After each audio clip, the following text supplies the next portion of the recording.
Hello Skywatchers, it's a lovely clear night for us tonight, so we are going to be doing our live UFO, a UAP, a Skywatch night there, coming to you live from Wiltshire here in the UK, right in the heart of Crop Circle country and just down the road from Stone Henge.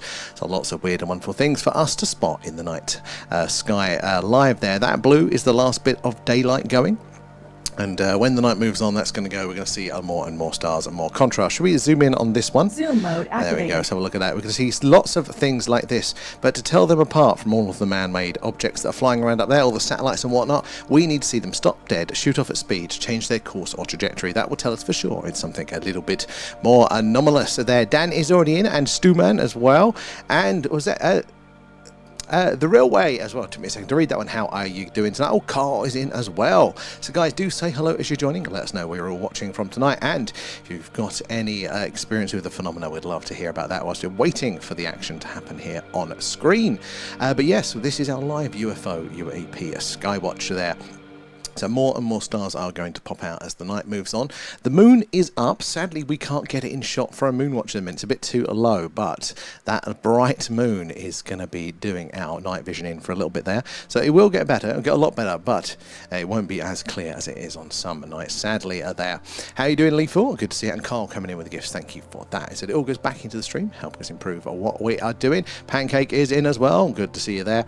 And Chris too. Appreciate the gifts, guys. All of the gifts, the subs, the members, the Patreons, the merch, all that stuff goes back into the stream, helping us improve what we're doing there. Got a good feeling about tonight, Carl. Hopefully it could be a lucky night. Maybe that full moon. Maybe there's some sort of connection, some correlation there. I'm laid in the decking trying to get a pic of Vega. I want a picture of you trying to get the picture as well. 100 times zoom, trying to stay very still there. Astra, how are you doing? And Mark as well, good to see you. So guys, do say hello, let us know where you're watching from tonight, and yeah, do share your experiences with the phenomena. If you've got any questions, ask away. There's no silly questions here tonight. So yeah, maybe it's what we're doing, how we're doing it, or why we're doing it there. Oh, back again there. Think of the new think of the new Skinny Bob. Short folk, there's a new Skinny Bob. I haven't seen that one yet. Nobody sent that one to me, guys. You're slacking. I do like Skinny Bob's an interesting one. I really can't tell what I think of it because it's so good. You know, they haven't been able to debunk it, have they? Prove it as you know, CGI or a puppet or anything like that. But it just looks too good. I don't know. It's a strange one there. Carl as well, coming in with the gifts, and feeding Alan as well. Thank you for that, guys. Appreciate that. Said it all goes back into the stream. Currently saving up to get the show on the road a little bit more on location. Do our UK, a UFO hotspot tour. Want to kick things off with Rendlesham Forest at some point soon. Hopefully anyway, if we can get there, then we'll be easier to do the rest of the awesome hotspots here in the UK. Astra is in as well. Good to see you, yeah. So guys, do say hello, let us know where you're all watching from there. But if you are joining us for the first time, make sure you're following, subscribe, whatever it is, wherever you are, because we're on pretty much every night. And yeah, you should get those notifications when we go live. Clear skies, it's the UFO, a UAP, a Skywatch, and there's a lot of clear skies ahead of us. If it's a cloudy night, it's the alien radio signal hunt, where we search the hydrogen line for hopefully messages from ET. It's where the wow signal is heard and where scientists think we are most likely to hear a message from ET. And if the moon is up full, it looks like that. It is up full tonight, but can't actually, it's a bit too low in the sky, so can't actually get the comment there. AZ, how are you doing? Thank you for the gifts as well there. And Pancake there, it's still very warm. Oh god, it is ridiculous at the minute. I'm not a fan of it. Next week though, it is looking to cool down a couple of degrees. Hopefully that'll take the old edge off there. And Amanda, how are you doing? Getting the crew in tonight. How is your week going? What are we on now? Are we midway through? Is it Wednesday tonight? I think it might be Wednesday. My god, I've lost all track of time and space there. Bags, how are you doing? Any news on Atlas? Nothing slam dunk. There's a few little things here. Oh, is it doing this strange thing? Is it doing that? But not much. And I think we're going to get less and less data now. It's quite far out of the inner solar system anyway. It's in the outer solar system on its way out and through. So I'd be surprised if we got anything dramatic, because the further it gets away, the less tools we have to observe it. It was a very interesting object.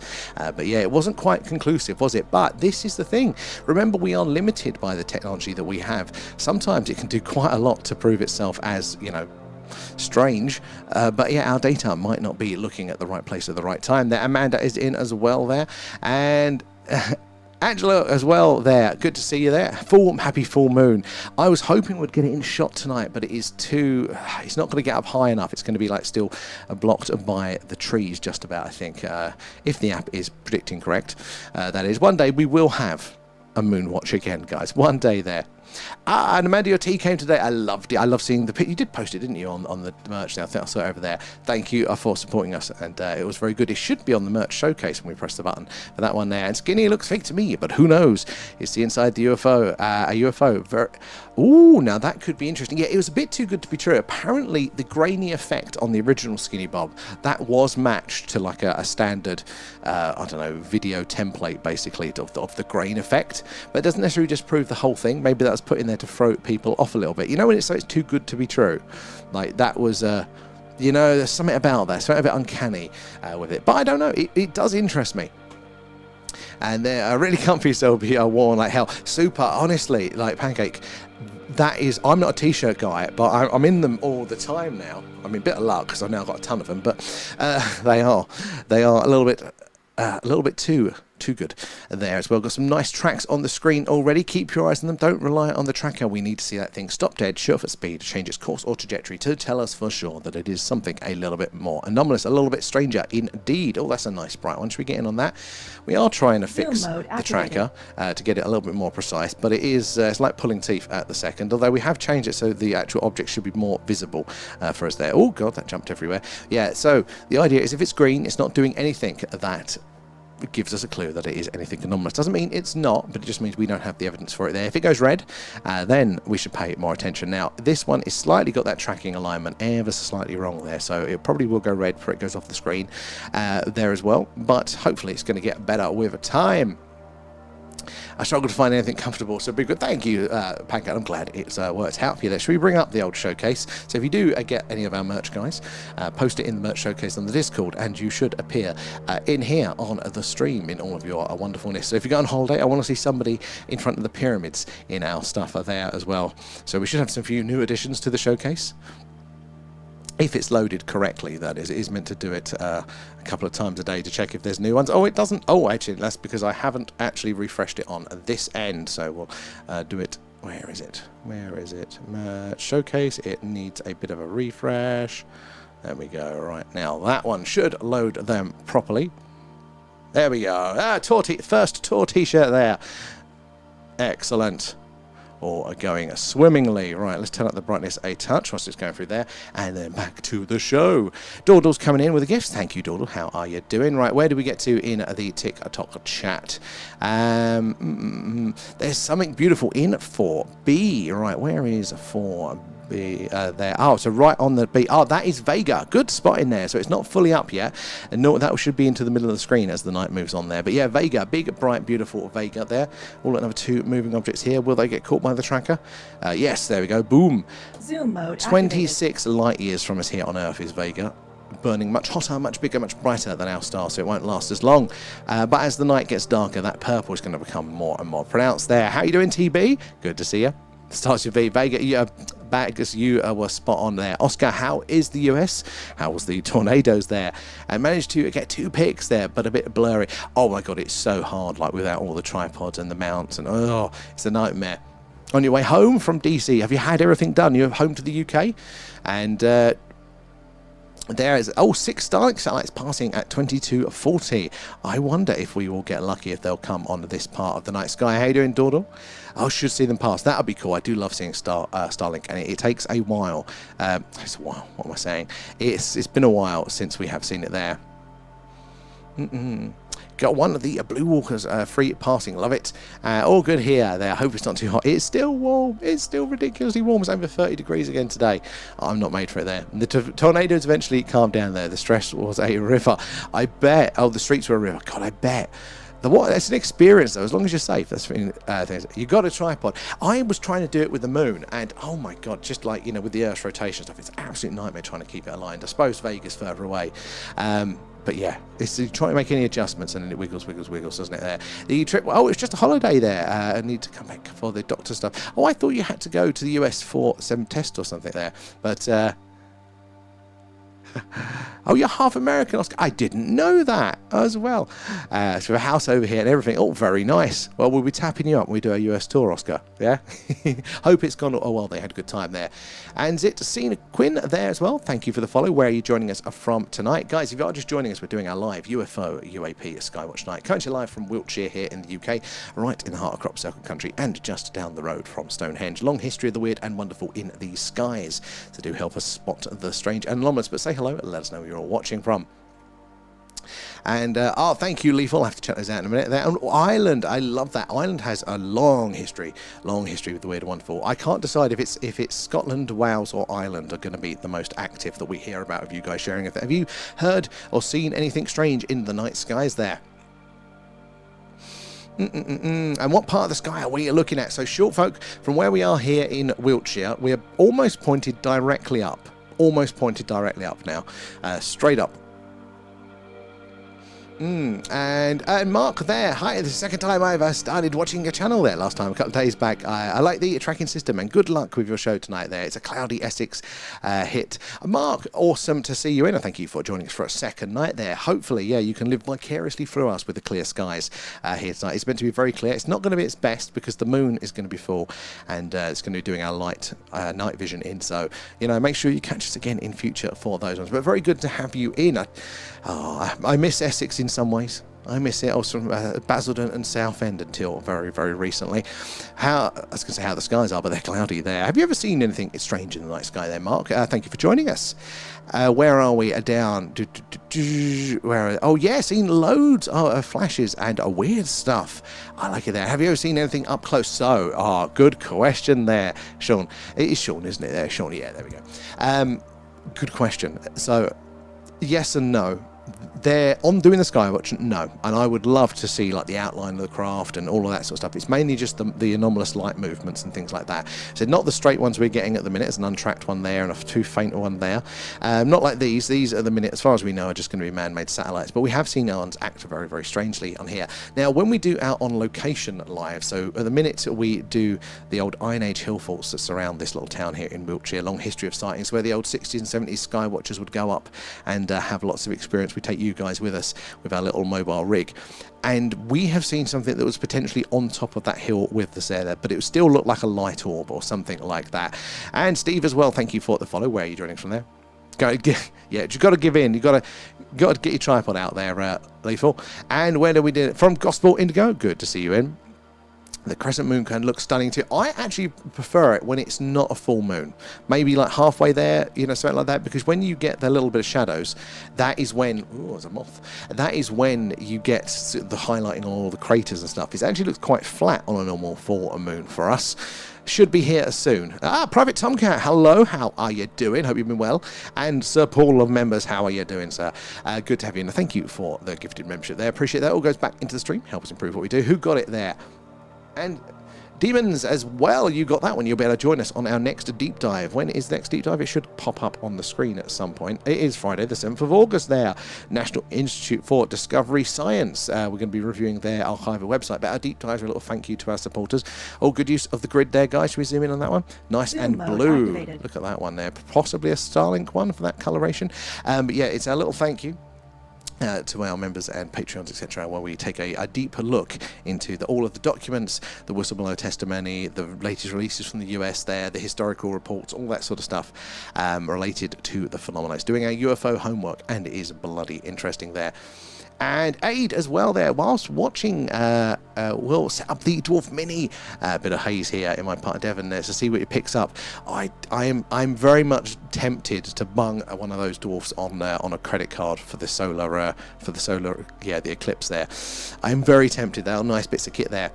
Oh, Dagenham! I know Dagenham well, or I used to. Yeah, a few UFOs over the years. One well in the direction of a Dagenham Football Club years back there. 2 red lights on each side and 4 in between. I told my mum 2 looking, but it phased out. Now, I mean, most aircraft don't phase out, do they? So that is very, very anomalous there. It's so hard to describe, isn't it, somebody that hasn't seen it. We're often lacking the words. We're saying lights in the sky, and they go, it's probably a satellite or it's probably an aircraft, but you know it in your gut, don't you, when you see something strange. How many times have we seen planes? Oh, that one faded out.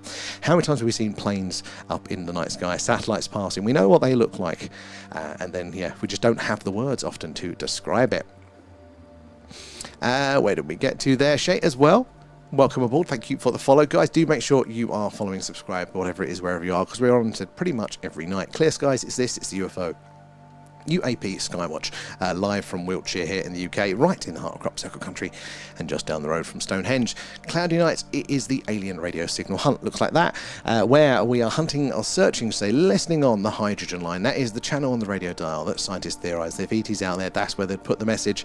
It's where the wow signal was heard. It's kind of like the film Contact, and if the moon's up and I can be bothered, it looks like that, and we see strange things on, off, and around the moon. So hopefully we're always doing something looking for the phenomena. Yeah, pretty much every day. Night. I don't have a social life. You are it.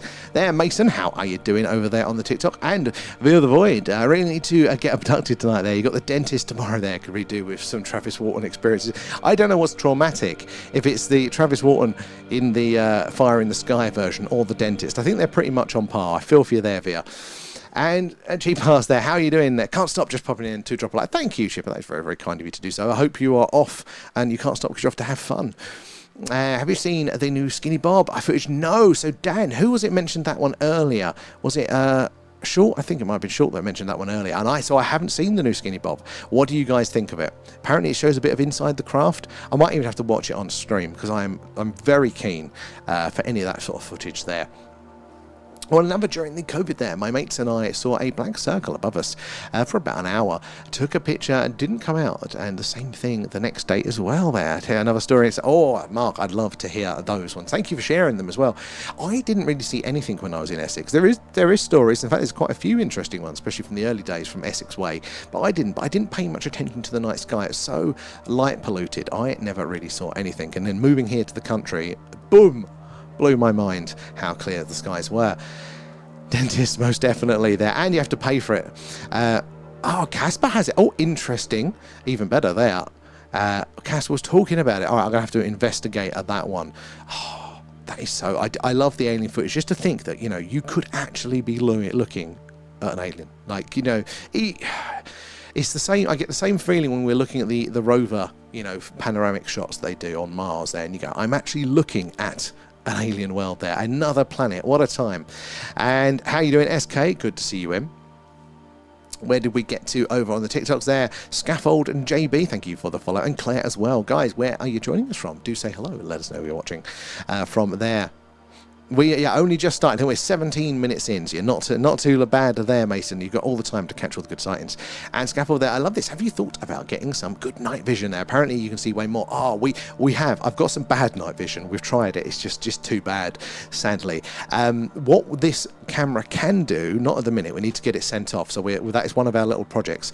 It is capable of seeing in the part of the light spectrum that we can't as humans.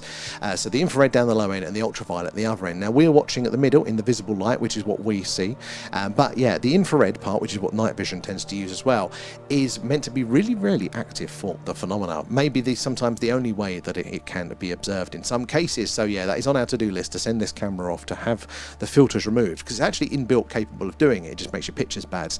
So yeah, it's on our to-do list for that one at some point, hopefully soon there, because you're right, it could be very, very active for it.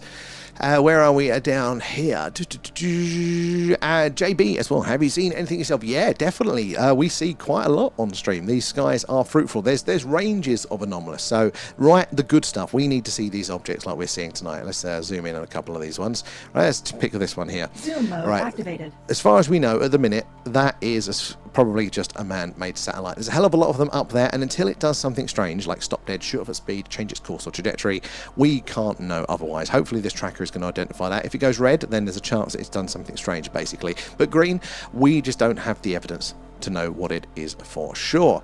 Now, we are working on a way of matching it up with known man-made satellites. That'll help us filter it out a little bit more on top of that. But yeah, we need to see it, but do movements that man-made satellites just can't do. And it happens occasionally. We do see it. I think in about a year and a month of doing this, we've seen it about 4 or 5 times, those real anomalous stuff. Now, what we do get to see is pretty much every other night at the minute is like the middle ground. Like, technically, there are ways that it could be a man-made satellite, but they're always so unique, and you never see it even on the same night. You know, it just, your gut goes, there's something strange to that. One of these strikes me as one that always jumps out in that middle ground was we had a flashing, one of them moving across the screen, but it was flashing quite repeatedly across the screen. Flashing, again, doesn't necessarily mean anomalous, but each flash was a different color, like red, green, blue, quite distinctively.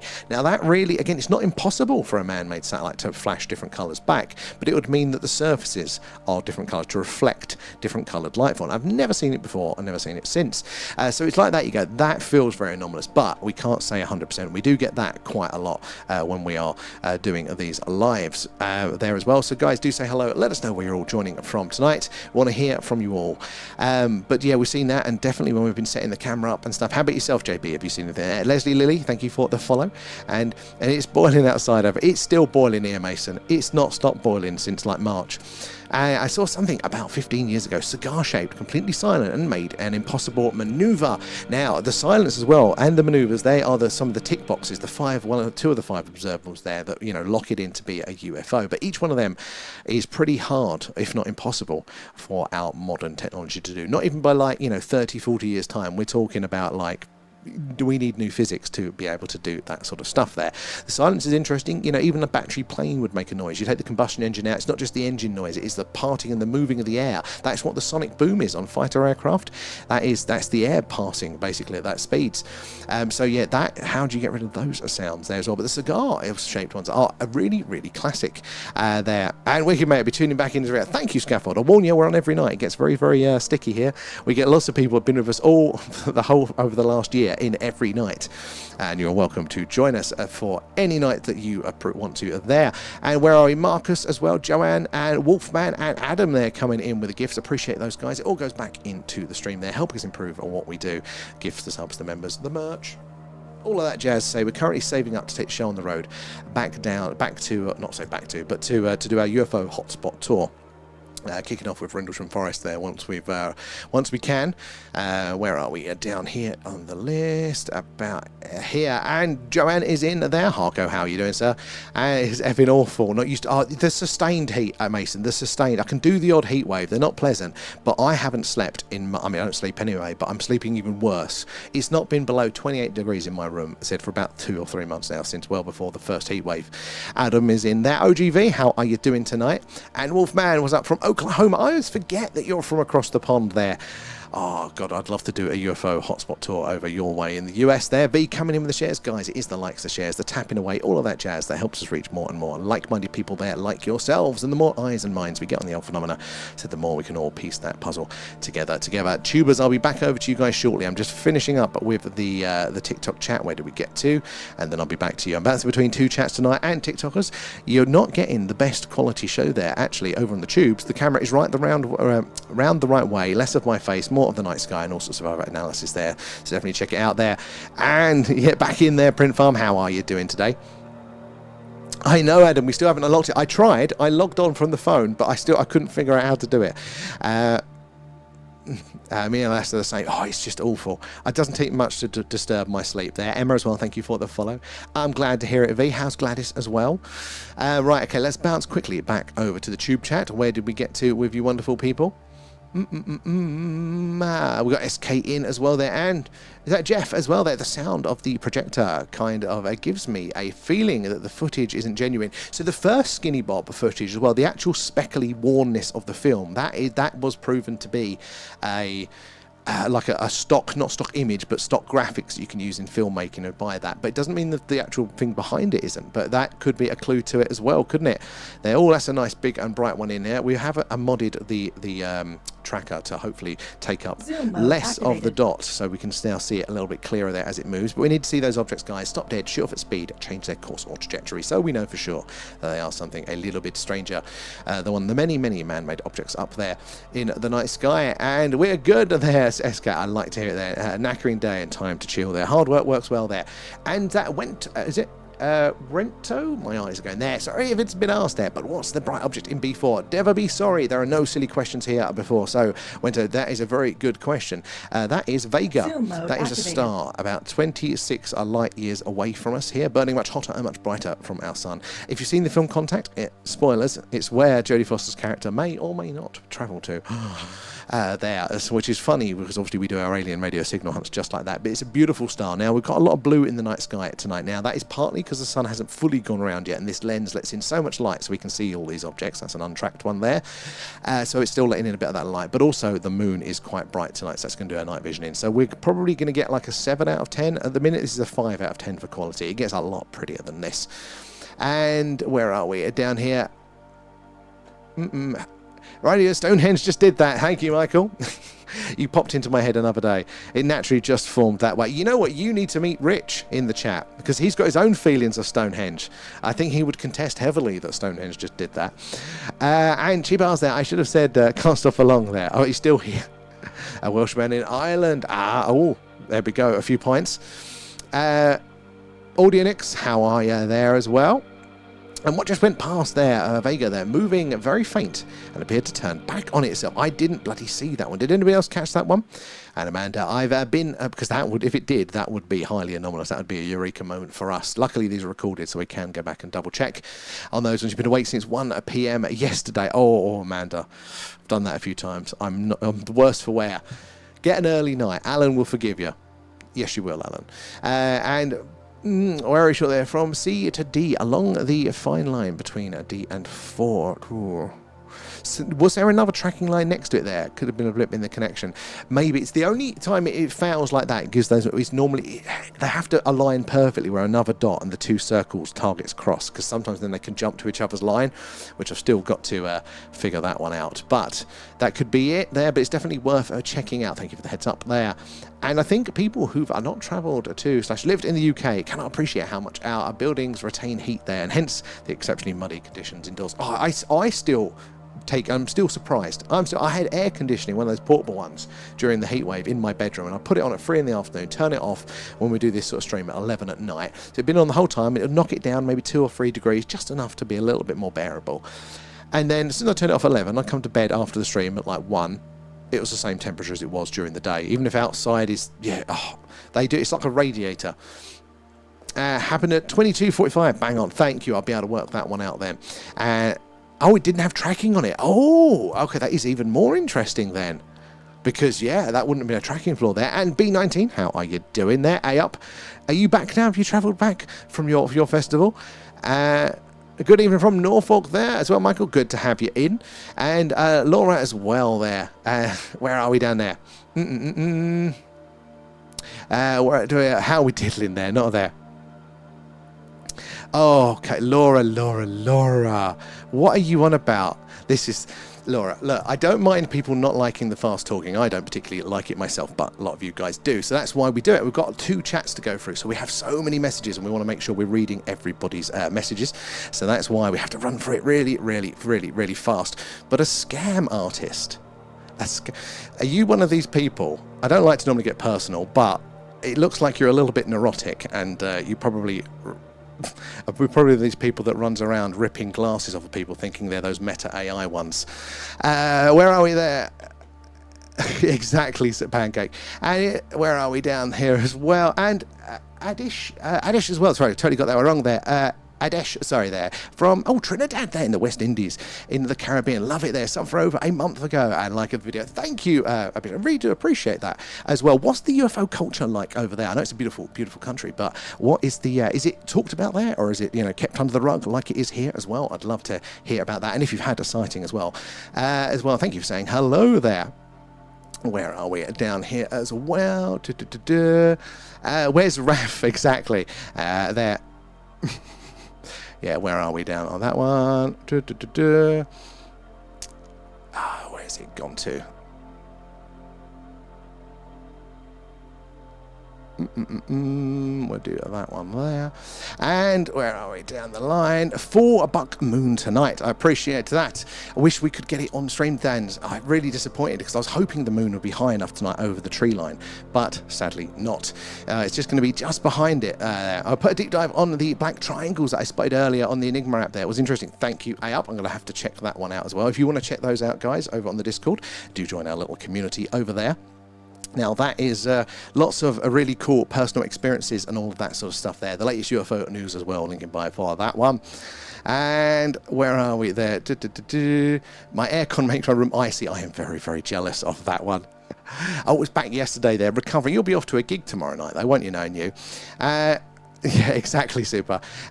Just seen again by moving south to north there. Not tracked, probably at high altitude, sats on both. Could be. I do wonder why some of them aren't getting tracked, because this is where meant to work for like lights on it there.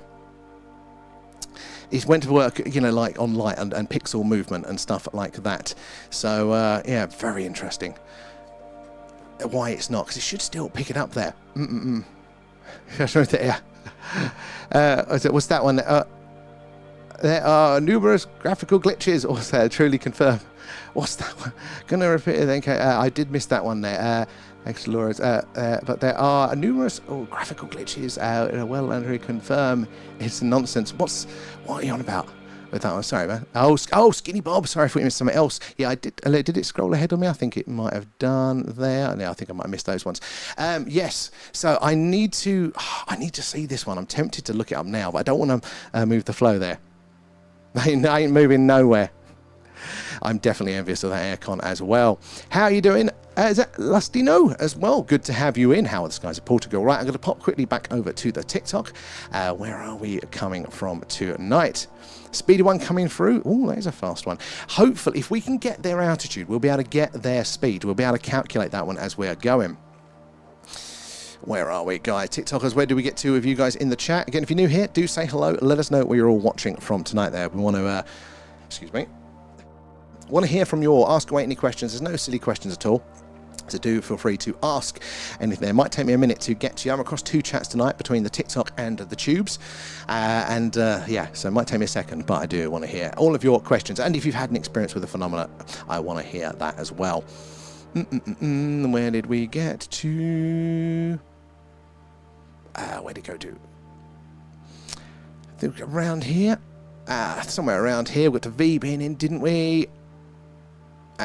With Emma being in, that sounds about right there as well. Dara, how are you doing there? And only had 3 hours of sleep last night. Oh, in this heat, it is ridiculous. And V coming in with the hashtags. Appreciate that. It is the likes, the shares, the tapping away, the hashtags, all of that jazz that helps us reach more and more like-minded people there, like yourselves. And the more eyes and minds we get on the old phenomena, the more we can all piece this puzzle together. You never know who's going to come in and what experience with the phenomena that they are going to share with us there. Some people coming in. It'll be... We've had some fantastic accounts. Where do we get to? I think it's jumping ahead there. And Queen of Truth, thank you for the follow. Where are you in from? And Robin there. Don't need to travel to see UFO UAP. They will appear to you if you are chosen. Robin, there apparently are many ways to kind of encourage them in. Maybe even summon them might be the word. I think I've heard a lot about this meditation consciousness practice, the CE5, but we're looking to do something ourselves to encourage them in a bit more. At the minute, this is passive. So if it's in the night sky and we've got our camera on, we are hoping, to catch it on, on the stream like that. But we want to see if we can start to, summon them in. So we've been building our own dog whistle there. There are meant to be tones and frequencies and sounds that the UFOs respond to and will show up for. And, Adam, Dara there. And Sterling as well, Harko, Marcus, and CJC, and Brian as well. Thank you for the gifts there. Appreciate that. All goes back into the stream. Help us improve what we do. But yeah, we've been doing our own... where's it gone? Sorry, guys. Trying to find a place in the chat. Keep jumping ahead of me. I don't want to miss your comments. Yeah, but we're doing our own... dog whistle here, so I'll give you a little demonstration of it. I haven't got it plugged into the speakers yet, but it will. Bloody TikTok chat, stop scrolling ahead. I'm trying to do things. So where is it hiding? There we go. So over here on YouTube, down there, that'll change in a second, and you'll be able to see the waveforms of the tones. Now we've got a test tone, so it's not connected to the speakers yet, because most of the summoning tones, the dog whistle tones, are ultrasonic. You won't hear them with the human ear, basically. So this is our test tone. You won't see the waveform on the TikTok there, but just so you can hear it. But with that waveform over on the tubes, you'll see that basically to know that it's going off, and then we'll see if we can have any success with bringing in the phenomena itself there. And V coming in, feeding Alan. Nom nom nom. Thank you for that. Oh, for fuck's sake, TikTok. Jesus Christ. If I wanted to scroll to the bottom, I'll scroll to the bottom. Where are we there as well? And Brian there. And what's that moving from B3 to B4? Good question. Totally missed it. But it's probably going to be a man-made satellite, as the skies are full of them. And until they do anything strange, that's just where we have to sort of sit on it. It doesn't mean that individual object is a man-made satellite. Again, ET, flying from A to B, is going to look very similar. It's going to reflect that sun's light back to us, and the most efficient path between 2 points is a straight line, so they're going to look the same most of the time. We're waiting for that rare occasion when ET realizes he's left his gas on or his keys at home right over the camera and does the interstellar handbrake turn, and we're looking out for that movement there. Jake as well, thank you for the follow. Kate is in. How did it go today, Kate? Just heard Bigfoot spotted at the weekend and was shot at. Is that over here? And is that a Russ Bevan as well? Thank you. How are you doing tonight? Good to have you in there. Thank you for the follow. Guys, do say hello. Let us know where you're watching from there. And Yorkshire, can I get an explanation of what I'm looking at? It looks cool. Thank you. Good question. So, basically, this is the night sky live from Wiltshire here in the UK, right in the heart of Crop Circle country and just down the road from Stone Henge. So, night skies are full of activity here over the years. Lots of reports. In fact, this little town had its own UFO flap back in the 60s and 70s. It's called the Warminster thing. It's one of the best accounts of just continuous activity for a prolonged period of time. So yeah, these skies are alive. We're looking out for the strange objects up there that move in very strange ways. So that is what we're doing. At the minute, we're going to be tracking all moving objects we can in the night sky. Now that will mean, oh, look at that. We've got a flasher right down the middle there. Look at that. Zoom mode activated. This is interesting. Time to get the prop out for that one. So let me zoom back out and I'll give you the mainstream explanation for what that is. So if you imagine an object up there, now again, could be ET, could be a man-made satellite, could be a bit of space junk. See how it catches the light there, just that flash at that certain point. So it's doing this. It's flash as it's rotating, no flash. Flash, no flash, and then doing that as it's rotating around.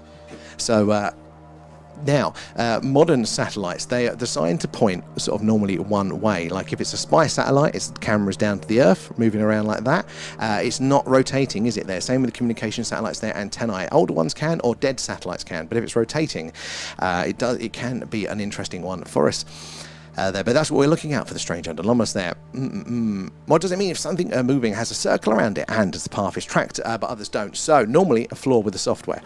So the idea is that you see this white one that's being drawn here. So it identifies movement, gives it that little target symbol, and then it draws the path that it has been on in a white line. When it's confident of the trajectory ahead, then it predicts it, puts that dashed line out in front of it, and then it follows it along it. Because if it is a satellite or a man-made object, something that we can't prove that is anything more interesting, then it'll be a straight line for us here on to the eye.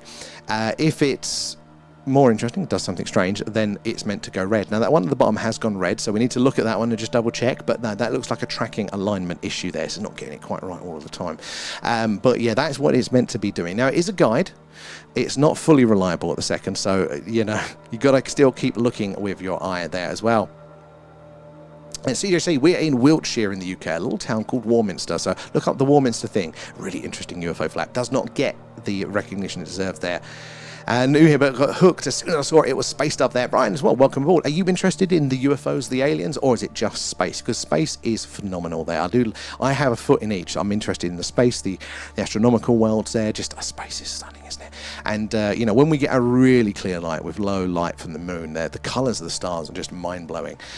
Sterling as well. Is there something going on there? I've been laying in the garden, so much activity. So it's probably more to do with how much brightness there is coming from the moon there. Reflecting that light, which is now bouncing off of those satellites and anything that's in orbit up there, so we're able to see them more. Maybe it's very tricky to try, and I still haven't followed half of there. And Captain Blue Nose, how are you doing there? Thank you for all of the gifts, appreciate that. And Harko too, that's very kind of you, sir. All goes back into the stream. Where are we? Into the Z chat. Sorry guys, I'm constantly fighting it tonight. I don't believe intelligent aliens coming to Earth there, JS, and that's a fair point. That is a fair point, and definitely welcome here as well. Now, what is happening is, I think, still up for debate. Now, alien life being out there, 100%. You know, mainstream science thinks that as well. Now, intelligent life, again, very strongly, it's going to be a right place, right time thing, but it's a numbers game in the universe. They do think life is going to be practically everywhere, so intelligent life shouldn't necessarily be too rare. But can it traverse these distances? Is that the explanation for all of the strange things that people have been seeing over the years? Now, that is the question. If you had an experience yourself, you know, an ET's come out and he's chased you around the garden of his probe, or whatever it may be, then, of course, you know, you've had that experience. But if you haven't, then it is a question of belief, isn't it? Looking at, you know, people's testimony, the evidence that's out there.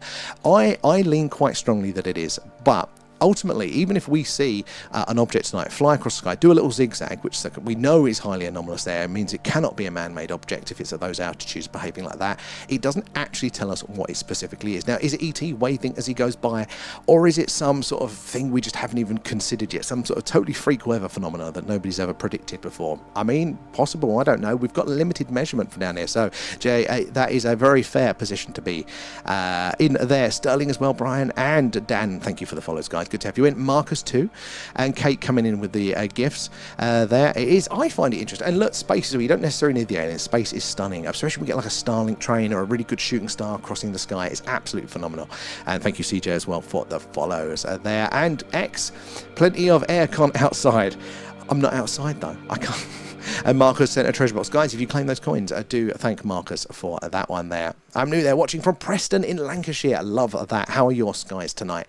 There. I live right next to... Oh, God, sorry, scrolled ahead on me. Where did it go? That looked interesting. You live right next to Rendlesham. Oh, Mike, tell us more. Like, living there, because I didn't realise. I thought it was just like the one UFO event there, you know, back in the 80s. Now, I've heard lots more about just it generally being a weird place. A little bit of the cryptid, a little bit of the spooky stuff going on there. What, as somebody that's living nearby, what's your take on it there? Is there anything to it? Is it weird? Or is it just people getting their knickers in a twist? Because I've actually spooked myself a bit now. I've been going, yeah, it's going to be great to do a live on location Skywatch from Rendlesham Forest, right on the site of where that crash landing may have happened in the 80s there, just outside the US Air Base that we've all heard about. And now I'm hearing all the spooky stories, and I'm a bit Scooby-Doo here. When it gets dark, I get spooked. 5 minutes is Thursday there, Harker. Oh no. Just watched Casper Sight on the Skinny Bar. I think we may have evidence of aliens. It's weird. Oh, so Carl, you're a camp for the win on that one. Like it. And oh, that's when you fed Alan, was it, V? Loving the YouTube tonight there. Tubers, I will be back over to you shortly. Just got a few messages here on the TikTok we need to work our way through there. Nigel as well, thank you for the follow. 97 degrees heat there, 111. Oh, no, I'm glad it's not that hot. I think what we're going to be in the 80s. Well, in this room we will be, because it holds all the heat.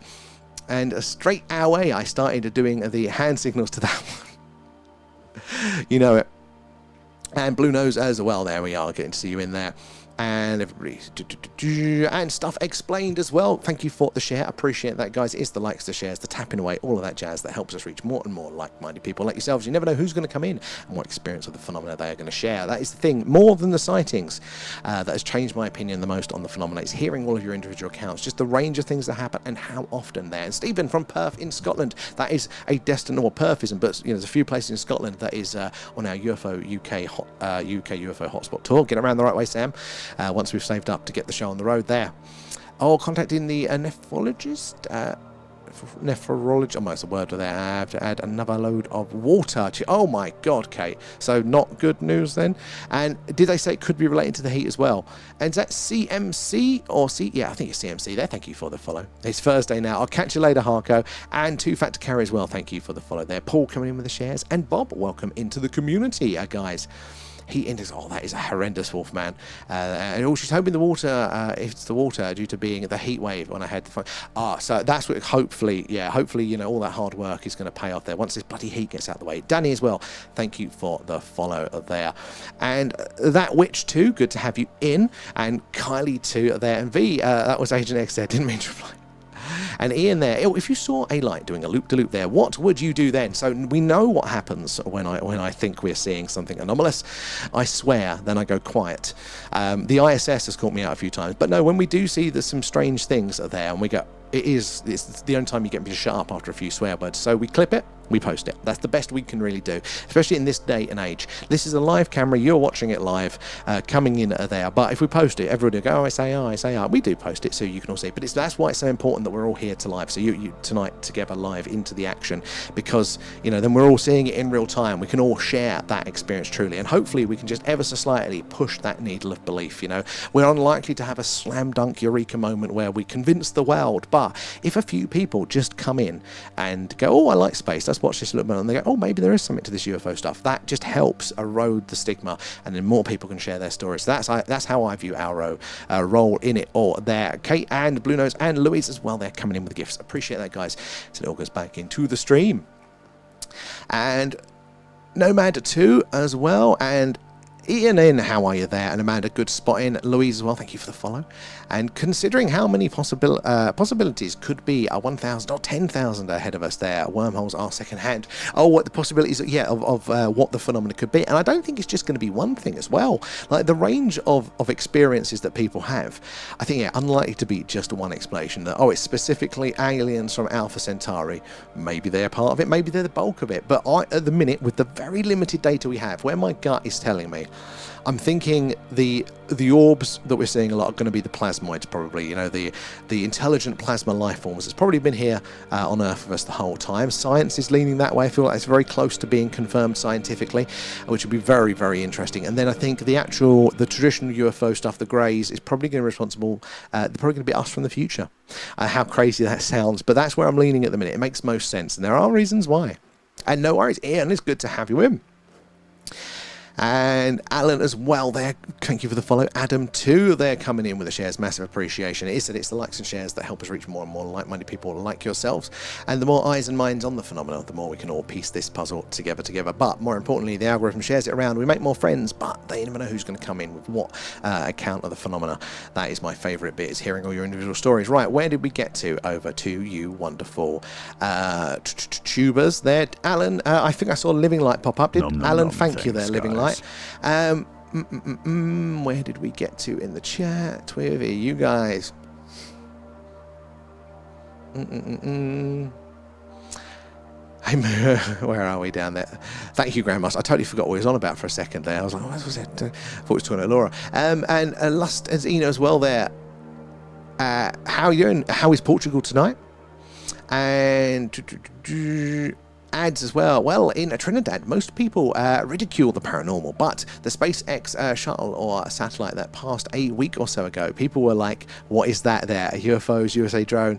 But it was SpaceX. That's really interesting. So yeah, I think that reflects a lot of what it's like over here. There, mainstream skepticism to various degrees. Some people more, but look, the moment they were presented with something anomalous in the night sky, their brains thought that as a possibility. That was one of their options. So that does tell you a little bit about people, doesn't it? There, that they could go to that. Thank you for sharing that one. There are we. And in Kent there, and it's a toasty 30 degrees in your flat. Oh, it's horrible at this time of night, isn't it? It really is grim. We've got a few. Oh, that's a weird track. We've got a few moving objects on screen tonight. We are looking to see those things stop dead, shoot off at speed, change their course or trajectory, so we know for sure there is something a little bit anomalous. Oh, and Kate, you're double tapping tonight there. And Cheap Ass there. Change of plans. I can now stop for an hour there. And he's like, oh, cheap Astro. I've been calling you Cheap Ass. I've been reading the first bit there, but Cheap Astro. I've been calling you Cheap. Sorry, Astro. I'm going to try and call you Astro from now on. I'm going to go back to Cheap Ass. And 10 MB there. I've got my, woolly underpants on there. It's cold up north. Apparently so. Who was it? A friend of mine was on holiday up north, up Yorkshire way. And they were like, and I was like, oh, how was it? Did you survive in your camper van in this heat? They're like, oh, it's chilly. I packed the wrong clothes. I'm like, what? There are people in this hemisphere that are not dying in the heat. And so what's everyone's thoughts on a Rendlesham? I've seen so many conflicting reports over the years. I've shifted towards it just being a war game scenario and nothing more. Oh, Grandmaster, I think you present an interesting case there. I definitely yo-yo on it there. Oh, it's really hard, the Rendlesham. Like a lot of these there. I don't know. I'm keeping it open as a possibility. I think there definitely are some debunks which I think are bad, like the lighthouse one and stuff like that. But You know, wargaming could be an angle. The one I liked, but not necessarily liked as in believed, but it was that the SAS were just giving the Yanks a bit of a ride, so it being a bit fun. But very interesting. Where do you guys feel it there? Skinny Bob's on the synthesizer again. It's the band. And only a couple of things I've seen are a devil in a field. Sorry, guys. The A299 near Herne Bay. A fireball, which as bright as the moon. And some... oh my god, my eyes are watering now. I can't actually see. Some farfali. Oh my god, I thought I could read, guys. Apparently I can't. Some of its sunsets there. Never seen a UFO on my nights observing there. Sure, well, you will hanging around with us a long term, but I mean, you don't need them necessarily. I said, like, just seeing nature at work, something a little bit different there. Though the fireball, I would love to see that. Not obviously too big. We don't want to end life and civilization, but I see clips every now and again of just people, I know, recording whatever it is, and in the background, just a massive fireball shoots across the night sky, illuminates everything there. How is it? And heart goes everywhere as well.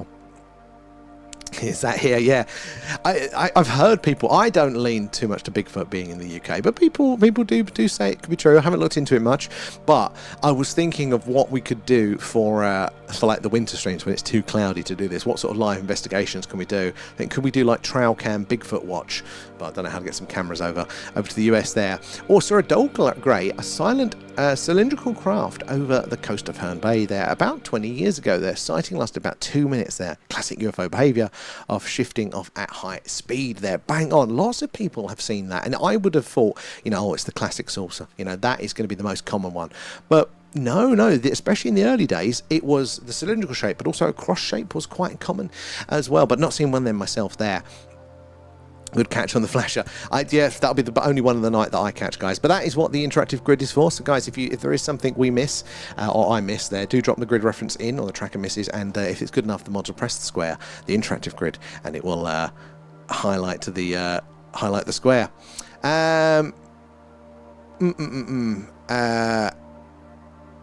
Where are we down here? I noticed you didn't get many planes to fly over, or helicopters. No, we don't. In fact, we have a look at the old radar. So this is aircraft radar. Tells us what is in our local vicinity. Obviously, we're in the centre. Also, look, southwest, there is something now. We're pointing pretty much directly up, so it's really just going to be that central circle that's going to affect us tonight there. But it's good to double check. But yeah, it's really quiet here during the evenings for air traffic, and even during the day, mostly it's just military stuff. And Nathan, how are you doing tonight? And Tom, try this in the daytime. They use the infrared mode and zoom in about 15x. Drove out to LA and had a great Skywatch out here, and hot as hell though. Oh god, that would be hot there. I need to get a better infrared cam. I've only got a set of cheap night vision goggles for that. I will have to try it during the day to see if we can. I need a wider field. I'm looking at it. But yeah, infrared is meant to be really, really good for, really active for the phenomena. So it is on our to-do list to get this upgraded for infrared. As a visual for that. Oh, there's a visual for everything. I've got a full button deck here. I'm working on something else as well. Not sure if it has been discussed, but I don't know if a space engine stream would be of interest to the audience there on very cloudy. Oh, space engine stream. So I've thought about doing more facty-based ones, but I'm a nightmare for doing any prep. Oh, look, that one going red. That's just got its tracking alignment wrong. So it's not doing anything anomalous yet, so keep an eye on it, because the tracker won't go off again for a second time. I'm trying to think of some ideas, so maybe down like the more specific area. Oh, actually, I've got the star ID I need to test. We did some updates, see if the star ID is going to actually pull its finger out and start to work there as well. So the first step is getting the tracker a little bit more accurate. Second step is getting the app to identify the stars that are in shot, and then we can overlay the night sky, knowing where it is, with the tracked objects, and match the known satellites to those objects. So it's going to take a while to get it working, though. They are that intelligent that they are far away. I could totally see that as being a thing, but maybe with their Zoom, maybe they like the entertainment there. It's on double speed there. The only way we can get through the chat there, gone. And do you believe in Atlantis? Well, I think it's Tosh there. Plato was only being philosophical, and Edgar Casey was a total fraud. So I don't know where I stand on it. I like it as a story and stuff, but people make interesting cases for it not being, you know, an allegory and actually being kind of quite specific. But I don't know. I mean, The idea, I mean, it ties in very well with the Younger Dryas. For me, that's an interesting point to get hit that nail on the head. But is that just chance? But the idea that there could have been pre-existing civilization, I'm very, very open to that. So I don't know. I wonder what what people think about that is across the board. Looks like a nice dark sky now. The track is starting to pick up ever so slightly. Still a bit blue. There's still a bit of sky. Light coming. It's probably going to be at the moon at this rate. Oh, let's see if it's got any tracking that the stars right. No, it didn't. It's done its alignment totally wrong. Those stars are in shot, but it isn't actually matching them appropriately. That's frustrating. Anyway, well, we'll turn that one off. But that's what it will look like, and they flash up very briefly every few minutes and when it changes. But it's having trouble overlaying them. And I love the theory that Antarctica was Atlantis there. And it's complete nonsense, but it's fun, as are all of the Beyond the Ice Wall theories there. Sometimes they're just fun, and that's fine, isn't it? And Semi-Pro there, did you see the new Skinny Bob? I haven't yet. You guys have been talking about it. So first thing I do when I get off the stream tonight is we're looking for the Skinny Bob there. Skinny Bob is just a CG. Quite possibly, even probably, maybe for that one. There's something uncanny about it, isn't there? Though I think somebody would say that the actual alien itself did look to be like quite advanced for the time, but you never know. And HAL 9000 there, some of the shared experiences are very disturbing, especially abductions there, being naked and probed there. I mean, well, imagine what it's like for animals when we drug them for our scientific test, you know, just checking in, and maybe sometimes even for their benefit. You know, they've got no awareness of what's going on. They're restrained, they're drugged, they're sleepy. We're coming at them with all sorts of probes, you know, sometimes no anesthetic too. It very much feels similar to that, doesn't it? To me, but an interesting one with the probing as well. Like, we jest about it as well, because that's just how I am.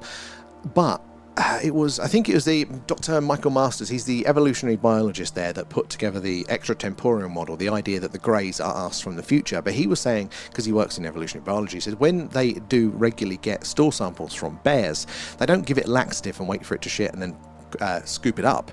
They actually knock it out and go in there themselves and get it. And their probe for doing that, it looks, you know, like what people describe. It's a very similar sort of thing.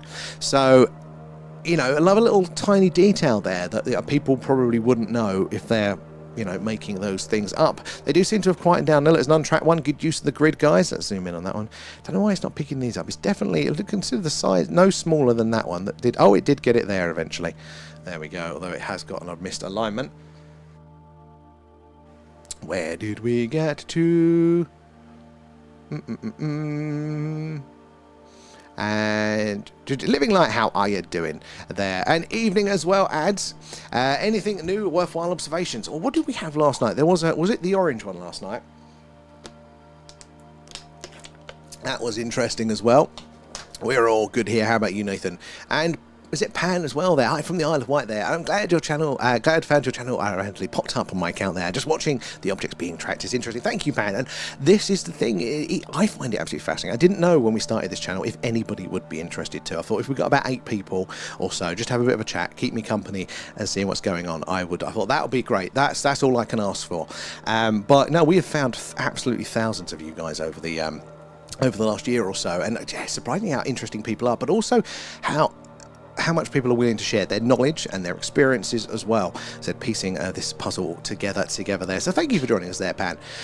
Where's it gone? There as well. Always worthwhile watching. Exactly. You know, whether we get to see the ETs, or I should say the anomalies. We can't say specifically what they are. We can just filter out the man-made and the known organic stuff. But it is always phenomenal there. And where? Oh god, sorry, it's changed on me there. Scrolling through. Feed him, Amanda. Exactly. And Cash as well there. Evening there. We're all good. Yeah, it's another warm night, sadly. There. And Gandalf, how are you doing there? It is definitely Betty here. I'm glad it's not just me. We're all suffering together here. Teamwork. Where did we get to in the chat? But whilst I'm trying to find my position, guys, do say hello. Let us know where you're watching from. Ask away any questions. There's no silly questions here at all. If you're just joining us, though, we're doing our live UFO UAP Skywatch from Wiltshire here in the UK, right in the heart of Crop Circle country, and just down the road from Stone Henge. So a long history and weird and wonderful things in these night skies. We're on pretty much every night, so make sure you're following, subscribe to get those notifications when we go live. But yeah, clear nights, it's the UFO Skywatch, and a lot of clear nights ahead of us with this heat wave. When it's a cloudy night, we do an alien radio signal hunt there. We search on the hydrogen line, which is the channel on the radio dial, where scientists theorise that if ET is out there, this is where they'd put the message. It's where the wow signal's heard, and if the moon's up and I can be bothered, we do a moon watch there. We see all the craters, all the details, and sometimes some weird stuff going on off and around the moon. Where are we? Down here. Got to Gandalf there, and Skinny Bomb CG, they tested that. So apparently, what is it? I know the last I got to heard of with Skinny Bob was not the main image of himself, but the actual overlay, like the grain effect on that footage, was apparently meant to be, was meant to be like a stock pattern or stock thing you use in videography there, rather than making it yourself. Stock graphics basically to overlay the worn effect. But I didn't know if, as far as I know, they couldn't disprove the actual main being itself, although that would point, wouldn't it, in that sort of direction if there is a little bit of shenanigans afoot. But there is something kind of uncanny about it. So I wouldn't be surprised. Dean there, evening there, just tried donating the website. But it's not working. Also showing. Dean, I will double check for you there. But thank you for trying. That's very, very kind of you for there. But website is self-made, so it's probably broken on my account there. But I will. I'll double check. Sometimes it takes a second to work. But yeah, where are we? Going down here, blah, blah, blah, blah. Trying to find my place in the chat. Sorry, guys.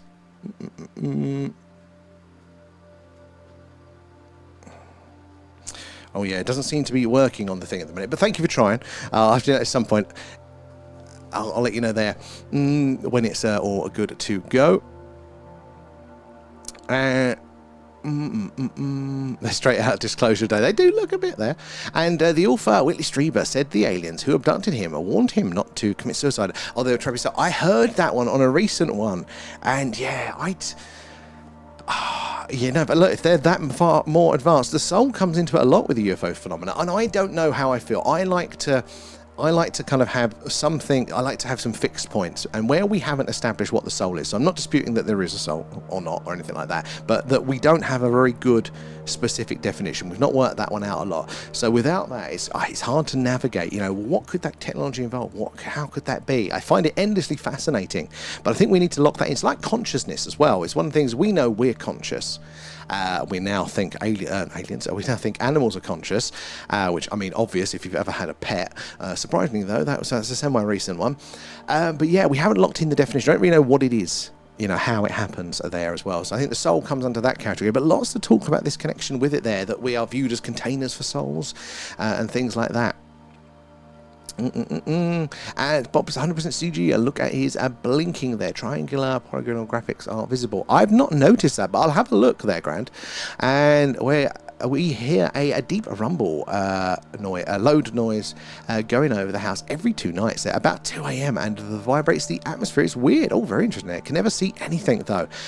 I wonder if there's anything on old flight radar that you could check there, if there's because it should be registered. Whereabouts in the world? Don't have to be too specific, but I wonder if there's any clues around that one. Because if it's regular, it would imply some activities has been going on for a long time, or is it a more recent one? Thank you for sharing that one, Gone. And where are we? Down there as well. We should have a look at the moon. Oh, Cash, we were hoping to tonight, but. Yeah, no, it's not even up over the trees yet at the end of the garden, and so at its full, it's looking like it's just gonna ever slightly touch over the top. It's not high enough, but we will do a moon stream at some point soon. It's normally it'll be next month or in a couple of weeks. It'll be the same position but higher, so then we should get a chance to catch it on the next one around there. You want to see Sam's moon? That's the Patreon deep dives. There, maybe two. Nobody does there. Oh, parahelion, is it there? Parhelion? Parhelion? It's the sundogs. I would love to see those as well. Ball lightning too, all of that phenomena. Currently fishing in France there, Robert. I like that one. So keep your eyes to sky. France is quite open on the UFO phenomena and has been for a while. Jacques Vallée does some really, really good work there, and Strieber is full of it there, and I don't believe any of his tales. Communion is a fun film, though. I never know where I stand on him. Sometimes I go, oh, this is getting a little bit theatrical, but then he brings something back in. I go, oh, that is specific. You know, I don't know. Hello, darling. Hello. Smell. I put the bin. I left one bin in the kitchen, but there's 2 bins outside. I did double bag the smelly bin, so it shouldn't be so smelly. Ah, thank you, Stink. I need to put the things on them, don't I? Yeah. Stickers, thank you. Put the stickers on, but I am going to go to bed. I would have. Mwah. Thank you, darling.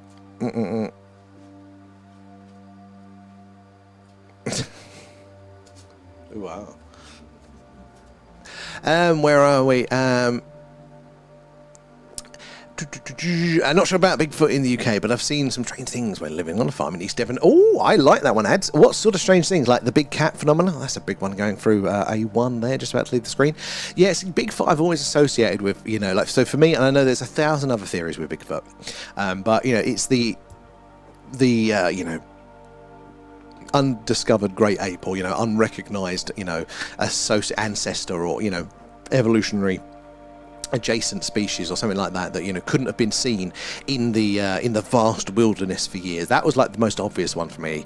I've not looked into it massively, so well, in the UK it's just like, oh, surely it's not too big, but people are talking about it. Where are we there? Currently did that one as well there. Does it track planes there? So John, in theory it would, yes. I don't know if we've had to, no, we have had it track planes. So it works based on the light that it's seeing there. So it just basically goes, looks at all the individual frames of the video and goes, is that a bright pixel? If so, does it move over the course of 5 frames? And if then, I give it a target. If over 90 frame, well, once it's done 90 frames, use the average of the line to predict the straight path. It's basically how it works. There. Where are we down here?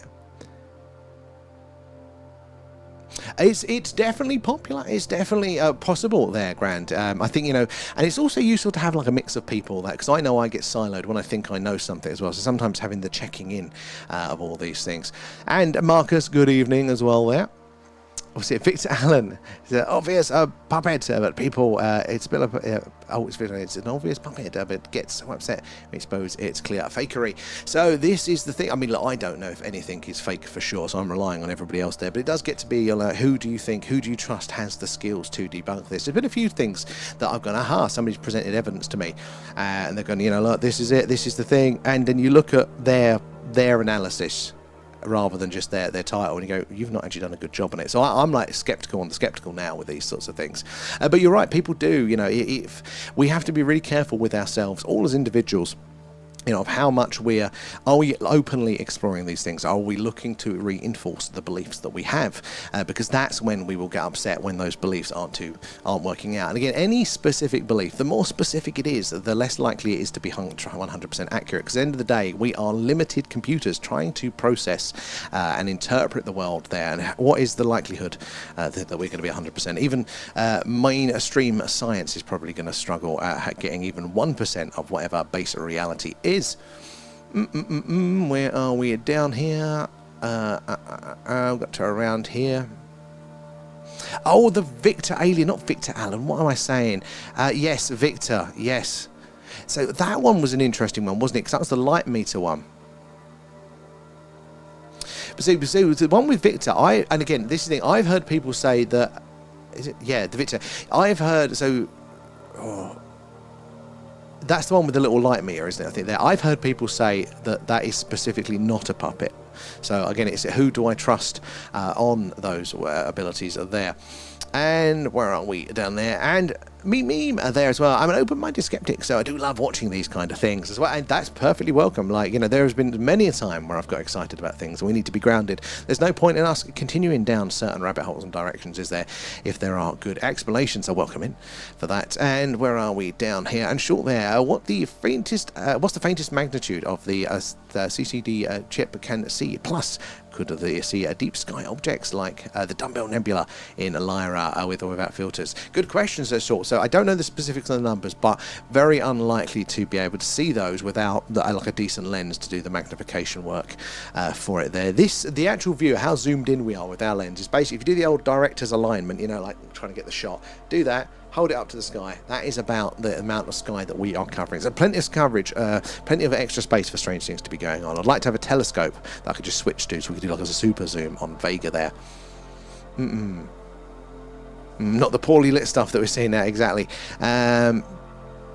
Liberty, how are you doing? And what about when they use the torch inside aircraft? Exactly how Bob Lazar described it. It absorbs all light. So that, yeah, there were a few interesting things. I just got more questions, you know, and I don't know if I'm being pedantic, because overall I found it really, really interesting.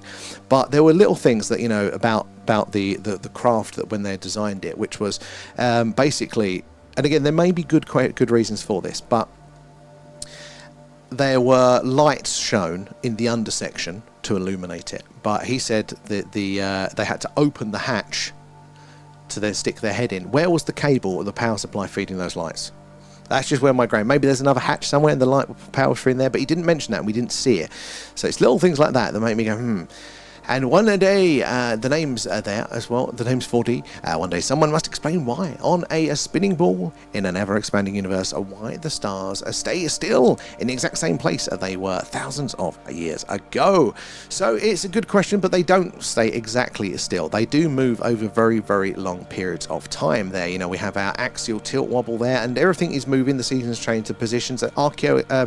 Astrology, they're calling it now, which is basically going that this star used to align with this building, but 10,000 years ago, so that's, they can use that as a dating method now. But even over the course of it's the Earth spinning that we're seeing tonight, seeing over the course of the stream. But yeah, apparently, but it's longer than any lifetime. But apparently, that's what the old caveman, or say the Stone Age people, were tracking there. I wish Stanton Friedman was still around there. He had a lot to say about Bob Lazar. Did he really? I assume negatively. And Skinny Bob film original was a KGB leak apparently, but again, Cold War, keeping with the Yanks tit for tat. So yeah, there are so many reasons. Like even if it was, you know, legitimately from the KGB, did they fake it for whatever reason? Because one thing that they were incredibly worried about during the Cold War period, and we've been looking on our deep dives. We've been going back looking at all of the, you know, the Condon report, the Condon report, what's the one we read recently, the Robertson panel, all of the information here. You know, all the declassified files of the CIA, the Air Force, looking into the phenomenon, what their conclusions was at the time. And generally speaking, it was, there is something strange here. We need to look more at it, but we can't let the public think that there's something here, because if they do, then the Kremlin, the Russians, will be able to use that to block our defences, you know, to clog all of the reporting networks, you know, like a War of the World style hysteria. Apparently Stalin, you know, would really love that idea, that they could just send the American public into a panic with a UFO frenzy, and then, you know, they'd be able to, you know, bomb them with a distraction at the time. That was the thing. So that's definitely a possibility. You know, they had an interest in keeping the alien you know, narrative going, but does it write everything off? I don't think it writes everything off. I think, look, just statistically, alien life is going to be out there. Can it visit us? There's a lot of interesting you know, evidence to say it can. But what's more interesting is more than our modern times. So any preference, any bias, any motivation from anything recent, again, it only answers the modern day stuff. But this phenomena seems to have been going on for tens of thousands of years, maybe the whole damn time. And the only thing I can say that I've experienced this was about 30 years ago, and I was looking at the night sky through binoculars and noticed 3 dots moving randomly, stopping and moving again there, and always staying close. So it depends. Could you get a good feel for the altitude on that one? And 30 years ago as well, that's not going to be drones, and probably wouldn't be aircraft, would you? You'd notice that for your binoculars, wouldn't you? That is very interesting, because there's nothing that can, you know, man-made or even organic, as far as we know, that can act like that at night, display those maneuvers. It's not like, oh, it's 10x technology. It's different technology. We're not even down there. And John, is a full moon tonight. It is, and it's doing our night vision in a bit. Luckily, it is still quite clear, but not big enough for us to, or not in the right place for us to get the camera on it, sadly. I was hoping, speaking of moons there, we'll be covering the partial eclipse in August. So hopefully, well, I'm tempted, because it's the solar eclipse there. I'd have to get one of those smart telescopes with a sun filter on it, and I want to, and I like to have an excuse to do that. but we're saving up to do the show on the road, so I don't know. We'll probably be doing something around it. And Yorkshire about 7 weeks now ago on, I would say. Oh, that's freaky. I hope that's Leanne just sticking her head in the door, because the window in front of me. Oh, A1. Oh, yeah, faint one going down there. The window in front of me, guys, obviously has like a low resolution reflection. I can see the doorway, and I swear I just saw a bloody figure standing in that doorway. No ghost in the house. I'm going to have to see if that was her. It was you. Oh, thank God. Where do we get to there? Oh, that was a good one. Thank you, Gon, for sharing that one. Can you see me now? I can, and so can the whole stream. No, they can't. Put some clothes on. Also nice bright one coming to the top there. 7 weeks ago, now been going on, I would say. Oh, this was yours going over your house, wasn't it? There, 7 weeks now. That is quite a while in Yorkshire Way. Any going around me? I don't know. Then that is really interesting. What sort of sound is it? Like a normal loud aircraft sound? I think you did describe it a bit there, or is it an electronic sort of maybe humming vibration sound? Something strange in a 2B there. Which one's 2B? I'll have a look for that. Good spot in there. Thank you. Where do we get? Oh my God, it's yes, darling. I forgot to check the girls' food. Okay, I can do that one. Yeah. Where did we get to? Sorry, guys. Slow one there. Gandalf, good spotting. A3 still not detected. Sometimes it's missing him. We're looking for that anomalous movement, guys. Keep up the good spotting. And definitely not a plane unless the new high-speed ones are doing the flight dummies to try. But it didn't sound like that. Yeah, you trust your gut there. You've probably heard a lot of them sound like anything you could compare it close to there. And Rich there, I love how organic the show is when the missus comes in and good night. Feels like the bins. You know, I'm not one to stand on principle here. This is a very rough production around the edges, guys. You get to see all the guts and the glory. And lovely skies here tonight there. I Film UFOs. Happy hunting. Thank you, iFilm. Got anything good lately? And Truth there. I have a ton of footage there. Sky anomalies on your channel. Wonder what is going on. What's your best sort of one? You're in the mountains south of Asheville and see. Or what sort of describe your best sort of sightings there. I'd love to hear a bit more about that one. The more people doing it, the more people getting the evidence, the better.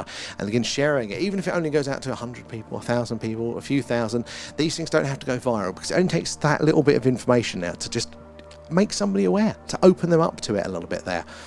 Apparently the Dwarf Free Smart Scope has a UFO tracking mode there based on the bird tracking data. Apparently it does, yeah, I've seen it. Yeah, it uses its wide field lens to look for movement, and then when it finds it, it zooms in and tracks it across the sky. So I do want it for that one there. And just sharing the truth. And honestly, the more they do it, the better there. What is your best one? Anyone see the flashing in B1? I've got it on the big screen here. I haven't noticed any more flashing since, but my screen isn't good. You guys watching on your phones and OLEDs and that sort of thing, you can actually see a little bit better there.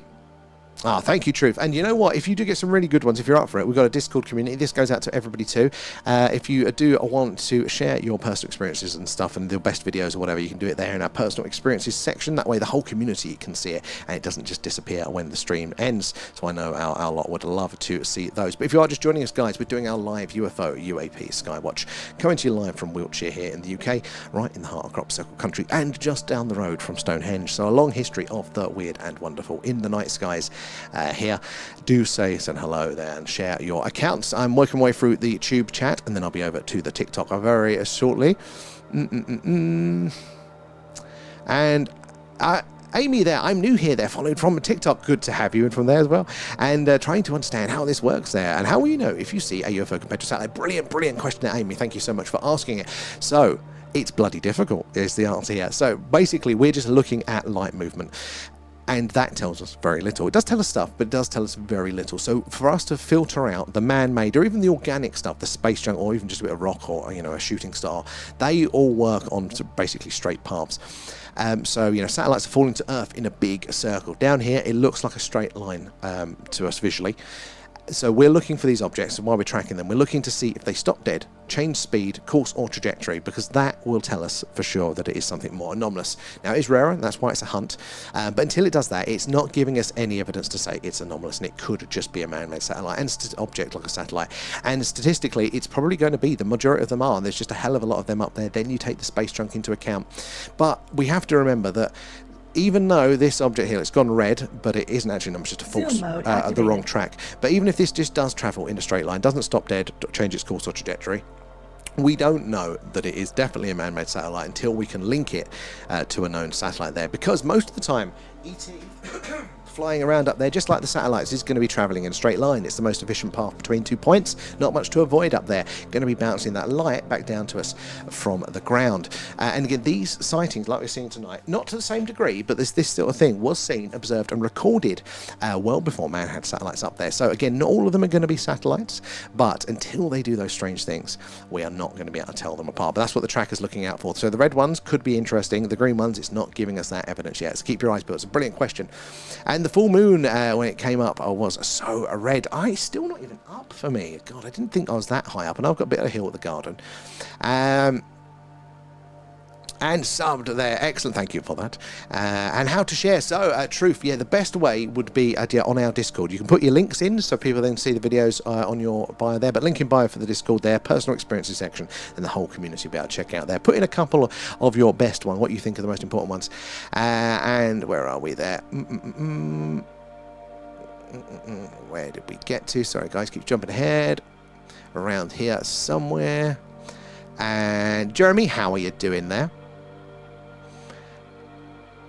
Track Starlink, their flights and junk, etc. It doesn't line up. So yeah, there is a lot of stuff up there, but not everything is going to be. There's a lot of things. Again, they don't release the official list of these, but they call them uncorrelated targets. They are things in orbit of our planet that they don't know what they are or where they come from. Now, a lot of that is going to be detritus, space debris there, a little bit of rock here or there, whatever it is. Technically, very, very tiny moons, maybe. We do know we do capture smaller moons every now and again, but yeah, uncorrelated targets. They're tracked. We don't know what they are. I reckon that's what the old space shuttle was really built for, to have an inspection on some of those stranger ones. Just posted the video. Excellent, Truth. Appreciate that. I've caught an orb there, a cube in a sphere there, travelling over my house in broad daylight. I've heard a few pilots talk about that one, and that one, when I first heard about it, I went, oh my god, like trying to get my head around that. Is that a cube craft in like a warp bubble, or is this pointing to something totally stranger there? So you've seen that yourself. Phenomenal. And Mucho from Canada, greetings. Have you seen anything strange in those skies there?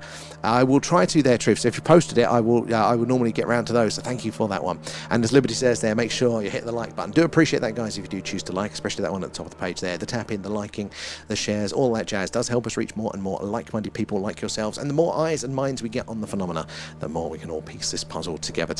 You never know who's going to come in and with what story, just like Truth here, maybe coming in with some really interesting videos. You never know what you're going to find out there. Sticking your neck out here, but how can you see the Northern Hemisphere on the opposite side of the world there, and vice versa? But when we see the same night sky there, no, never rip you to bits. That's a good question, and honestly, I don't really know.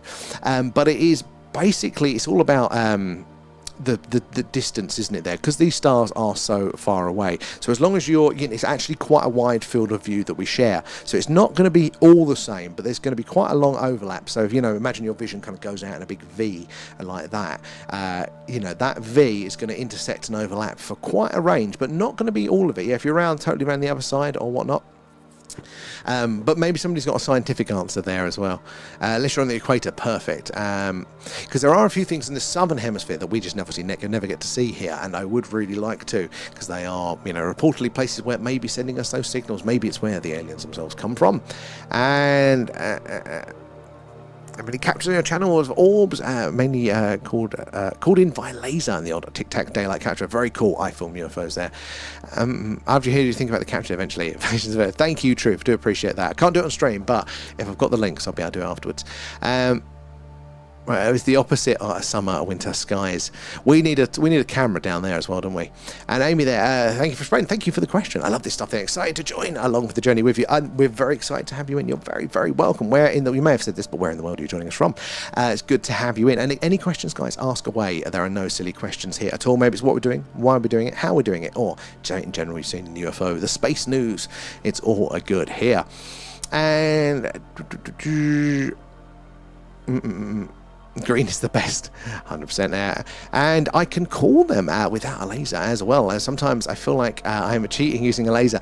Is this the sort of the consciousness connection you're using there to call them in there? That CE5 sort of practice that I'm hearing about. I hear it's very, very good, but I don't know much about it too much myself. Right, I'm going to bounce back over to the TikTok here. You guys are probably a million messages ahead. I've seen you going across. I'm across 2 chats tonight, so I've just finished up on YouTube. Now let's bounce back over to the TikTok and start to read through the messages there. So thank you for being patient. Do keep saying hello and asking your questions. Just got to wade through all of the chat there, so I don't want to miss any of your accounts there. Ian's in. How are you doing there? And Louise, Amy as well. Thank you for the follow. Did we get to Alan Richards as well for the follow there? And V and Adam coming in with the shares. And Thor thyself as well. What did I do there? Do location lies in your alien suit there. Get famous as a guy running around in the inflatable alien suit. I mean, there's worse things to do. You wouldn't believe it, would you? Me being on every night doing this, that I actually don't like being public. I'd much rather this be a faceless stream, but human faces perform better, sadly. And Am's there as well. They literally got the vid of a small one, just like this in Scotland. Oh, awesome. Was there any, describe it? Was there any coloration to it? Was there any movement? I love that as well. And Louisa, I love to watch the sky. Every night there's hoping I see something.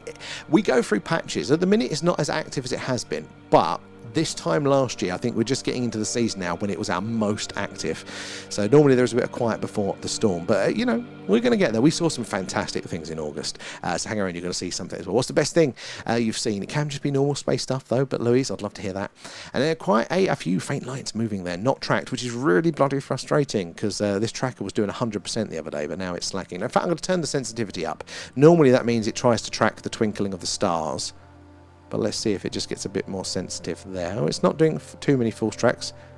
Oh, it tried to get that one. Where did we go? Oh, freaking thing. I just got to the bottom of this. Now it all... sorry, guys. Gout as well, thank you for the follows. And Ian, there are quite a few faint lights. I did that one. Marty as well, thank you for the follow. Do make sure, guys, that you are following, subscribed, whatever it is, wherever you are, because we are on pretty much every night. So, Clear Skies, it's this. It's the UFO UAP Skywatch there. Coming to you live from Wiltshire here in the UK, right in the heart of Crop Circle country, and just down the road from Stone Henge, as it pretty much every night. Janie, DJ Lethal, Adam, and Kate coming in. Kate, feeding Adam. Nom, nom, nom. Adam, Thanks, Alan. guys. Thank you for those guys. Sorry for the wait on that. Where are we? Oh, fighting it now. Fighting it, guys. Where did we get to? Around here, I think. Every time it jumps ahead on me.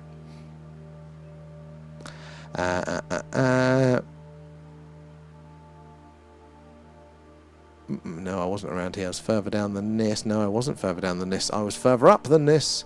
Oh, yeah, there we go. No, where? Around here. Marty and SGW, thank you for the follows, guys. And there's footage inside the UFO and the crash and a body at Roswell. Oh, okay, now I'm very interested in that one as well. There, Lethal is back.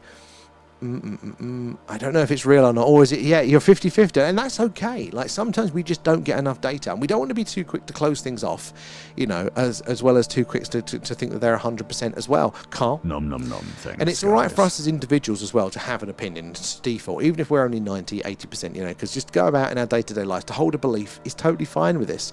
But if we want to get to the root of the problem, solve it there, then we have to get used to holding them more in the middle grounds.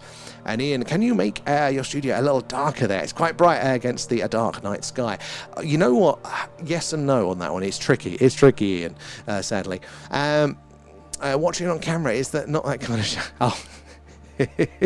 That's the moon one there. It reminds me of Ozzy Osbourne there. Everything such was a ball of lightning.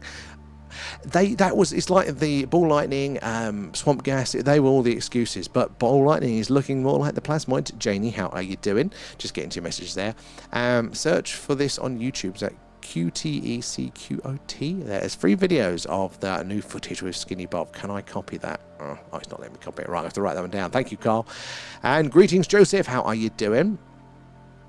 And Sammy was watching last night as well. Good on you for coming in. I warn you, it's a sticky stream. We're on pretty much every night, and it gets pretty addictive. I don't know how you guys actually fall asleep with me yapping away, but apparently you do. Just popped up a pic of the full moon on the Discord. Thank you, Amanda, there. God, I would have thought I'd have started to sit behind the trees now, but I really can't see a bloody thing ahead of me. How are you doing, Scooter Boy? By the way, where are you? You're over here. Now you're over here. It's the Prestige. I'm always down a rabbit hole there, and I need to know all things. I find it fascinating. I binge all these theories and all the knowledge like I do a share-size bag of M&Ms. I can't stop myself. Oh, it's a yellow room with the buzzing lights. And there's a tall black wire thing. That's where I am.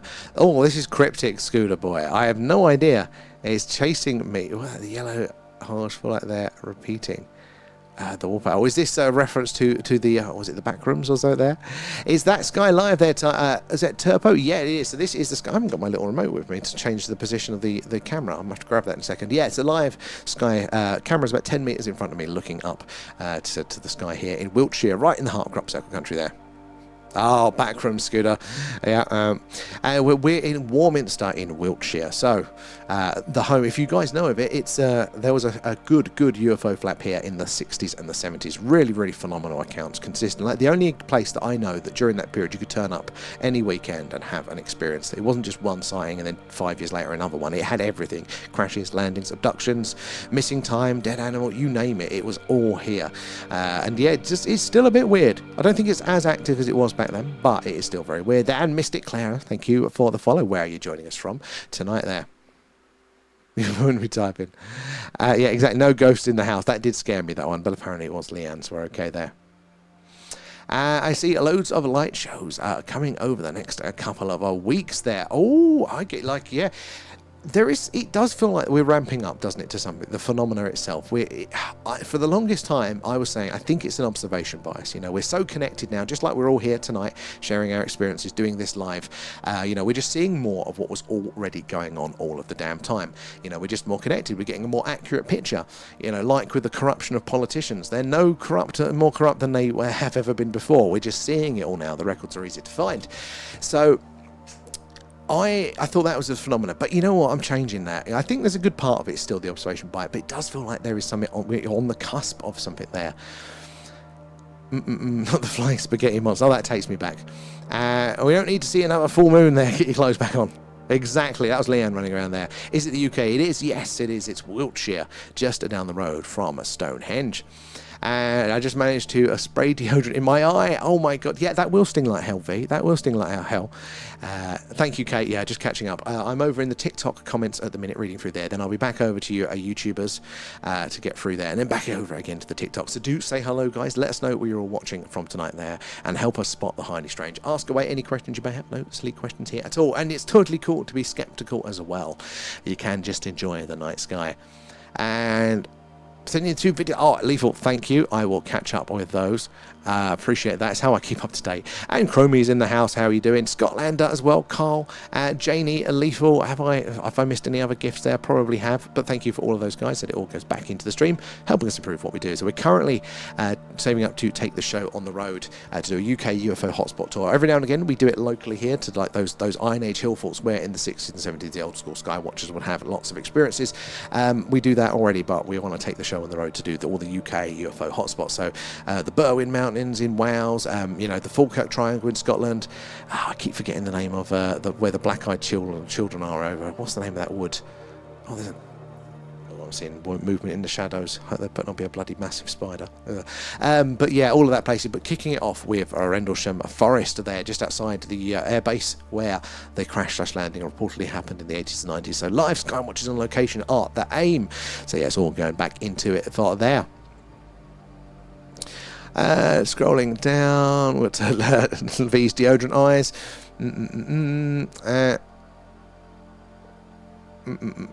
Where did we get to? Thank you, Carl. Appreciate that. And if everyone just joined the live, press the like and join the Discord. Yeah, we do appreciate it. The likes and shares, the tapping away, all of that jazz helps us reach more and more like-minded people like yourselves. The more eyes and minds we get on the odd phenomena, you never know who's going to come in and what experience that they are going to share. But yeah, our Discord community, not just stream updates, there's so many personal experiences, all the latest UFO news, plus our Alien Movie Club. We're going to be doing that this Friday. Probably going to be a bit earlier, probably be about 8 p.m.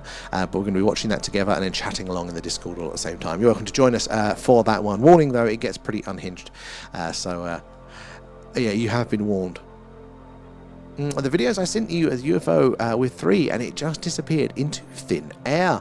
Very anomalous behaviour with that one. And is that lifers as well there? Thank you for the follow. V coming in with the shares. Together, exactly.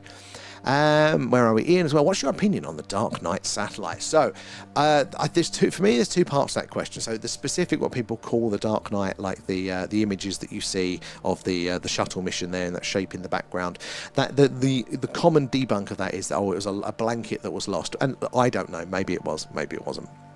But so the specific images claiming that particular image may be, or other images may be, of the Dark Knight itself, I don't know with those. But the idea that there is a satellite, a probe in orbit put there by either a pre-existing civilization or an alien species, I think is highly, highly, highly probable, and there is some evidence for that one. Not only, as we mentioned earlier, those uncorrelated targets, lots of things up there that are tracked, and we don't know what they are, when they've come from, so there's plenty of candidates of what it could be.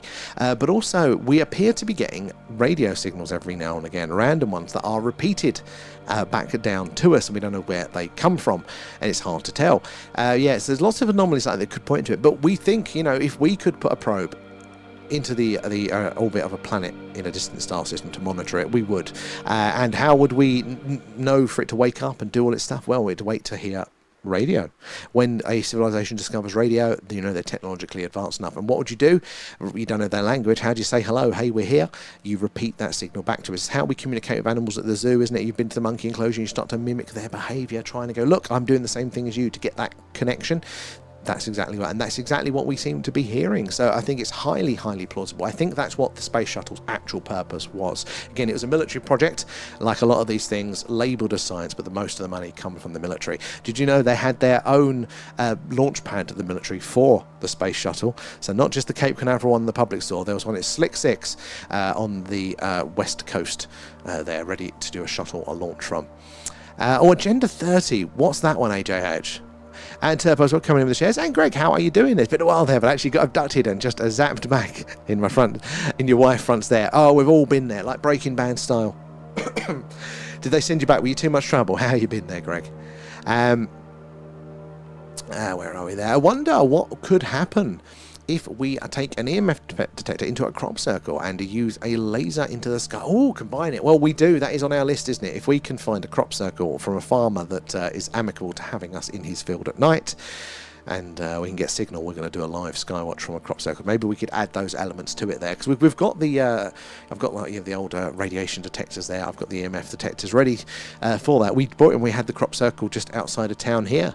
Didn't get any signals then, but I wasn't pointing the laser there. Blame the moon. It is the moon. The moon is bright at the minute, so it's not giving. This, guys, is a 7 out of 10 maybe for a clear sky. We're seeing a bit of colour, we're seeing some stars, but this gets much, much better when that moonlight isn't doing our night vision in. More stars, more objects, more colour of those stars. Deep blacks there. To be, join the Discord where you're 5 million messages behind. I'm still quite a lot of messages behind as well there. 12 degrees. Oh, you're just rubbing it in now, Janie. I better make the old hoodies available for you guys to buy if it's that cold up there. It is a beautiful moon there. Well, I can't see it. It's still not visible for us. It must be very low. Oh my God, words, Sam. So is all of this with your equipment there? Are you super organised? Thank you, I'm definitely not super organised at all, and so I depend a lot on technology to do that for me. But yeah, this is all ours. God, this started with one laptop, didn't it, and a very long HDMI lead. And very quickly, I got carried away. But yeah, this is all ours. Our camera, all the connected coming in there, the lens filter. I do have a remote control to move it, but I forgot to bring it upstairs. So we can move the camera around a bit there. It's got limited movement there, but then the tracking software we're building, hence why it gets some tracks wrong. But yeah, it allows us to take full control and to add to it and to improve it and stuff, and add features like this flight radar there, so we can see if we do get a sighting and go, oh, that's really strange. Although aircraft are quite visible, the distinction when they're on screen, we can just confirm if there is anything in the local area like that. Next step with the tracker is obviously get those tracks a little bit more precise. Then it is knowing which part of the sky that it's looking at, and then it'll be able to label those stars, which we're kind of halfway through at the minute. It just needs to. It knows now what stars are in shot, but it doesn't know where to put the labels on the screen. But once we can do that, we can combine actual live satellite data of the known satellites moving, and we'll be able to label the tracked objects as well there. So hopefully onwards and upwards with that. Finding where we get to in here, there, and as well, thank you for the follow, good to have you in.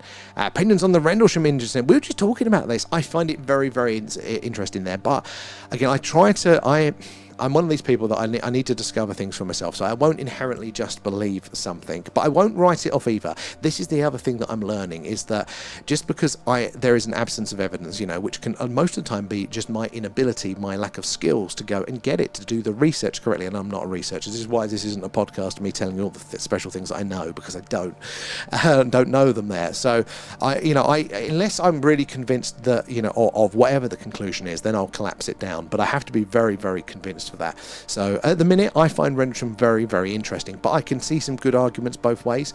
Where are we there? We'll see when we go. Keep thinking the tracker is a shooting star.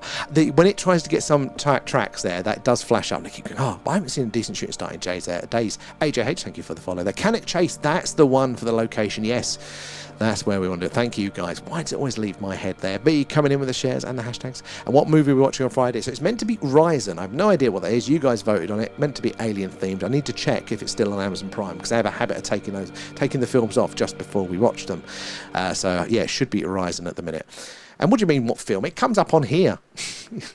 Imagine if the stationary flashing we see is the Black Knight satellite. Well, Carl, that's an interesting one, isn't it? Because we haven't brought up in a while, but one of the most interesting things we've seen, it doesn't sound very sexy, but we've seen it multiple times from the same patch of sky, roughly. Oh, good use of the grid. What's down there? Oh, I'm a bit late to the party there. But there is there's a flash basically once every 17 seconds, once every 2 minutes, whatever it might be, over the course of a stream. You might see it a couple of nights in a row, but everything should be moving, like these dots, should be in motion up there in space. It takes a lot of energy to stand absolutely still, other than geostationary satellites, which aren't in the patches of sky that we search. But we see that, and we have no idea what that is. It's incredibly anomalous, but what the hell is it? There. Watched so many mind-blowing stuff today there. They are on my story. Oh, DJ, I'll try and check that one out as well. Like, sometimes, yeah, we go through gluts, don't we, where there is just so much good stuff out there, especially the times we're living in now, where some really, really clever people are out there making new connections, getting new evidence on the phenomena. What a time. I remember back when I was a kid interested in this stuff, it was, oh, look, there's something on the Discovery Channel about this. Oh, there's another documentary once every year, maybe, and it'd be exactly the same stuff over and over and over again there. It's a Halloween-worthy moon here tonight there. Oh, I'm starting to think about autumn now, okay? A very special moon there, Paul. I wish I could see it. I can see the moon looking out of the bedroom there. Window, try to get into pick 100x there, but blurry. When we do get the moon in, it can look pretty good, but we haven't done it in a while there. Cannock Chase always conveniently leaves your head because of the black-eyed children. God, could you imagine what I'm going to get scared about at Cannock Chase there? If I get scared on our normal Skywatches with the gnomes, what am I going to get scared about at somewhere like Cannock Chase, let alone Rendlesham Forest? Where did we get to? Over here. Somewhere around here, I think, on the tubes. Bouncing back over to you guys. Ancient Aliens. I'm still 3 episodes in. I think I've got a better chance of actually going to see them than I have, getting through the series.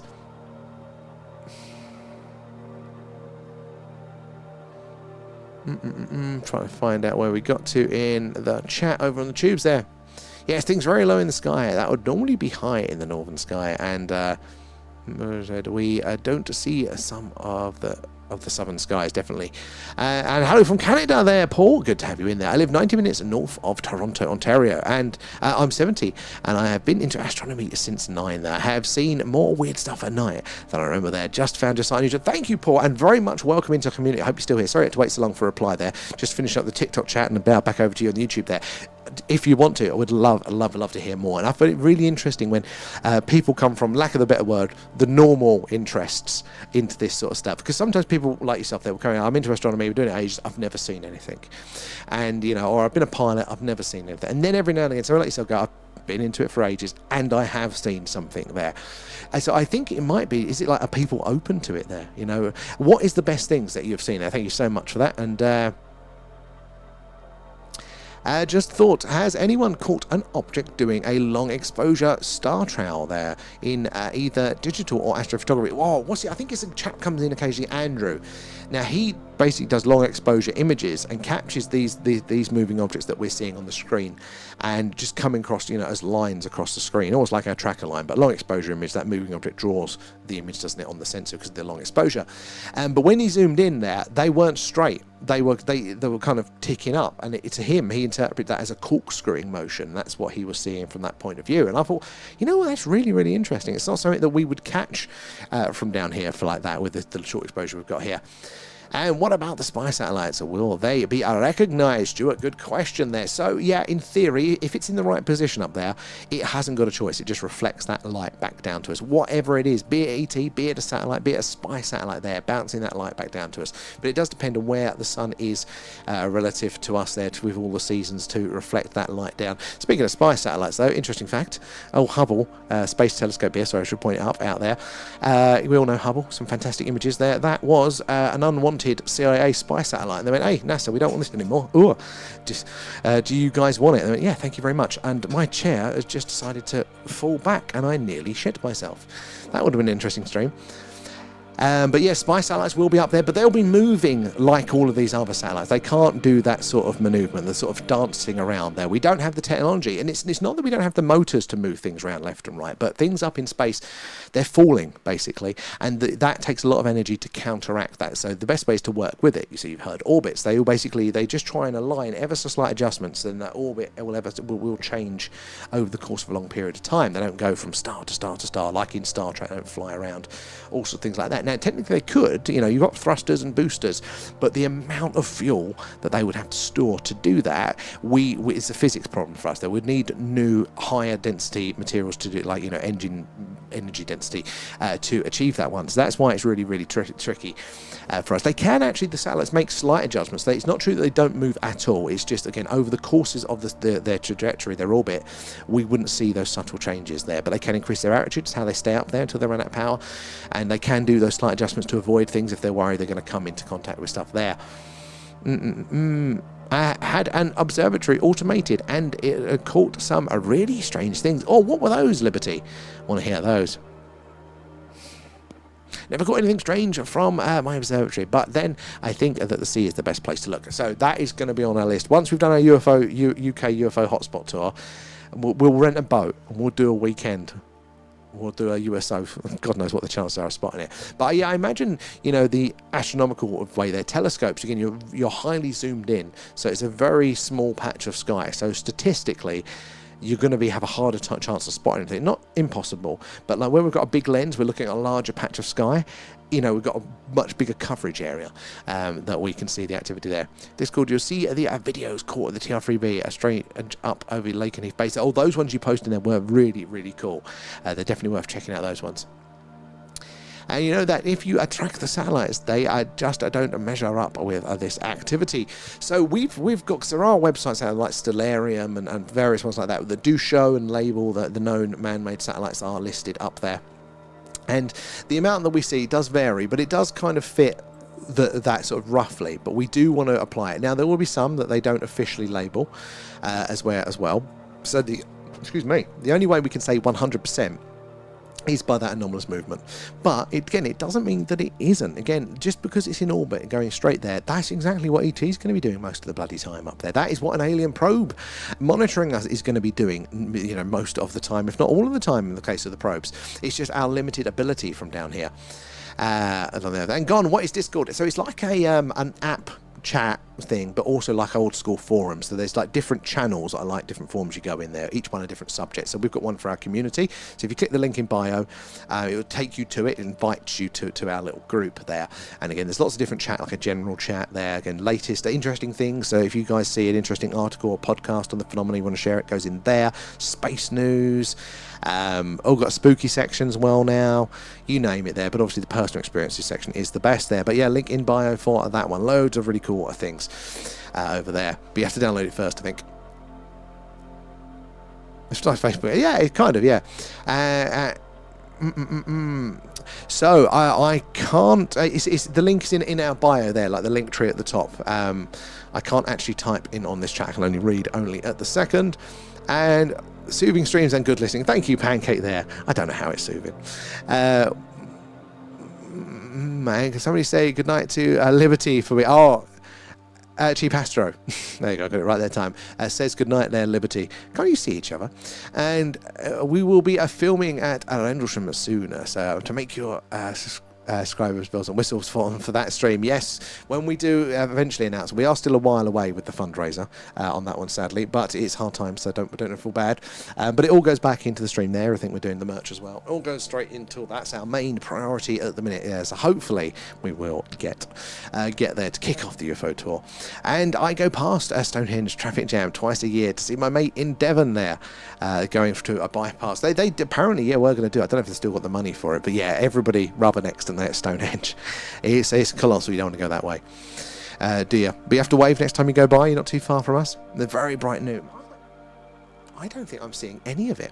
And can it chase? You got it right there, Medroots. It's all good. I've joined. Excellent, Cheap.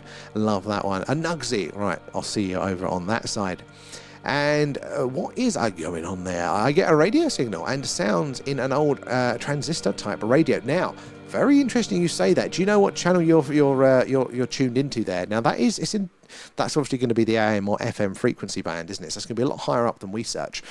But there are signals reported coming from these craft as well. And it makes sense. Radio is, look, it's an organic phenomenon, right? We didn't invent it. We just adapted it for our technology to put messages in it. But, technically it's a light wave, really, that we just don't see. Everything's on a wave on the spectrum. So that they would be making some sort of radio as a byproduct of their propulsion, how they work would be there, or maybe they use that for communication or some sort of purpose, it would make sense. So if you're seeing that in line with sightings there.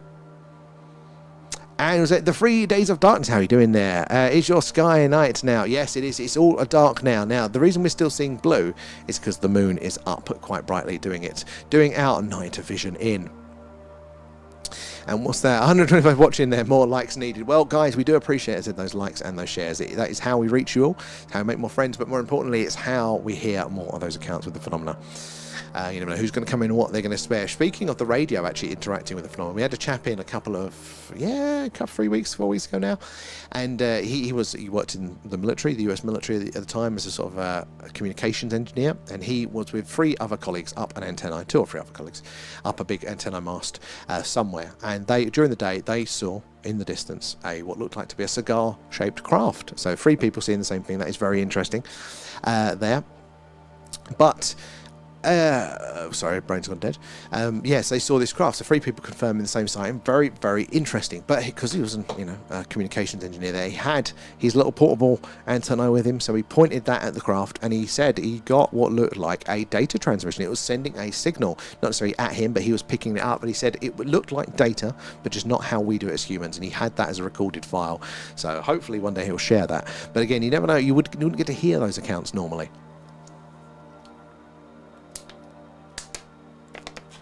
Thank you, Liberty. Exactly, yeah. The more like-minded, I think open-minded, intelligent people we can get in here to share their experiences, and also, more minds on the problem, different opinions, different theories. I think the more we can all piece this puzzle together. And Night Sky is in the UK now. It is, yep. Stupid flat Earth hoax there. Night Sky is like Earth is round. Thank you, 3 days. Got footage of your radio functions. Oh, I would like to see those ones too. Get on the channel and comment, and we can discuss an awful lot. Awesome. And I'll catch you later, Cheap. Keep calling me, call you Cheap Ass there, but to Cheap Astro. Equipment software is something that I need to look into getting there. So we're building it ourselves, Truth.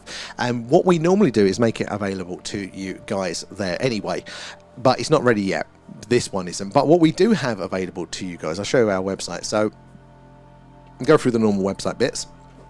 You know, our schedule, merch, all the normal boring stuff, and then it will show you something called our sensor dashboard. So this basically shows all things like the Schumann resonance, geomagnetic index, solar flare index, I mean, you name it. Even political polling, there it is. That's it there. And you guys can log in free of charge, and you can get access to all of these things that, you know, to help monitor and see what might be going on. You can select which ones you want and don't want. You can pop them out there, but yeah, all sorts of contextual data there that can help with, you know, our sighting. But also our SETI stream, where we do our alien radio signal hunt, that computer is always on, and you can log in at any time, even if we're not on stream.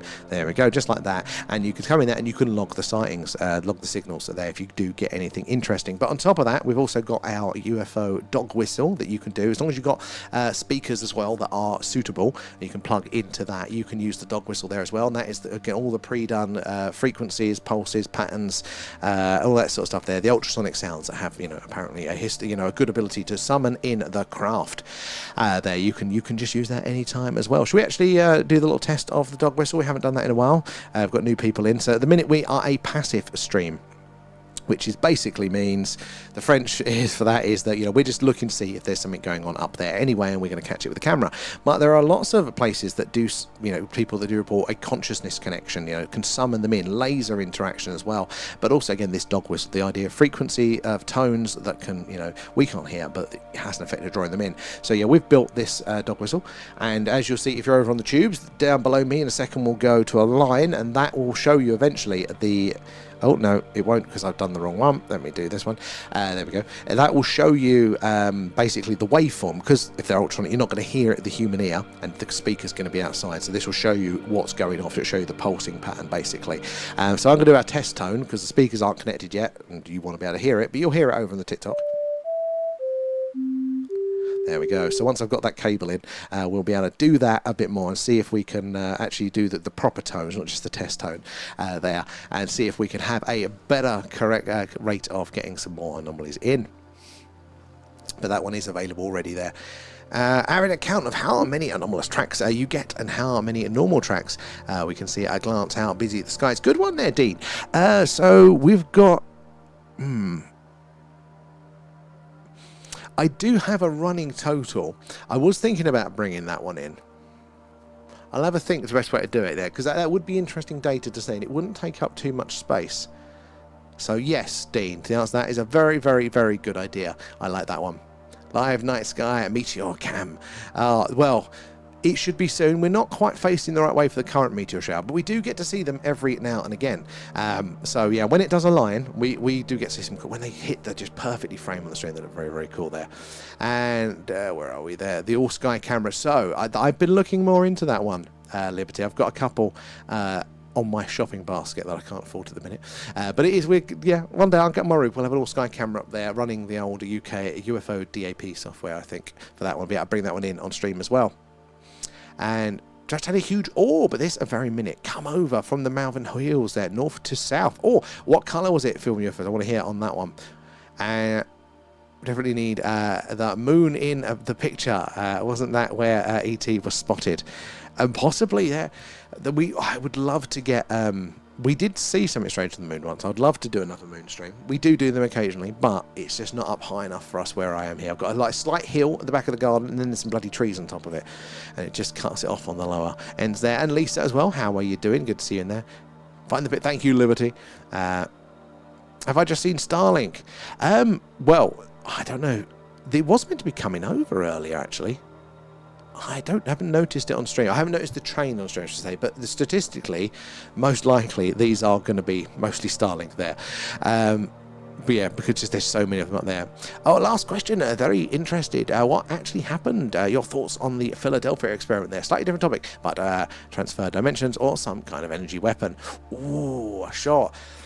Again, not a lot to go on, but I did hear some to collapse that one down. But I'm totally open with them toying around with these sorts of things, whether it was an energy weapon, whether it was, the invisibility as they were describing. But apparently there is a connection with the chap to the Philadelphia experiment, like a right place, right time connection to a scientist who worked for the Navy, very secretive guy called Thomas Townsend Brown, who basically, if you look at it, looks like the guy who probably did crack the anti-gravity shit and was hidden. It was all hidden away there. Look at Jesse Michael's American Alchemy on Thomas Townsend Brown if you haven't already. So he looks like he's got a link with it, which immediately puts my conviction for there being something really substantial to the Philadelphia experiment up there.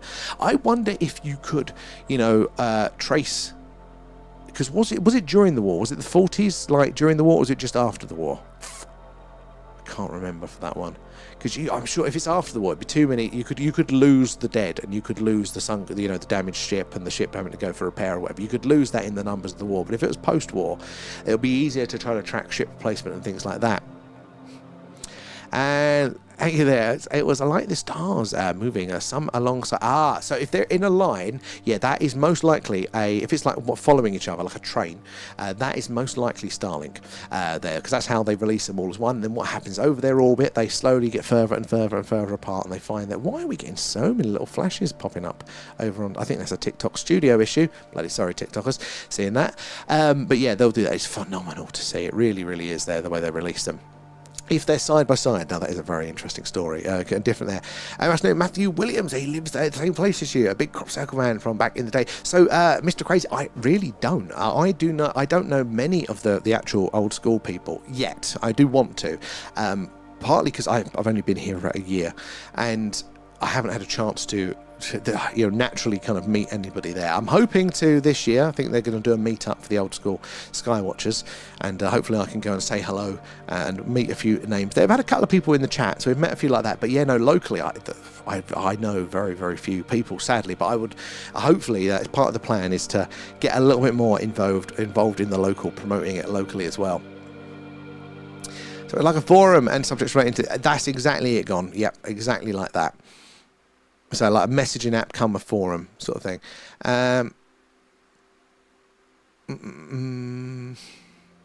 Was he part of the secret vault? Very interesting. I didn't know. Local.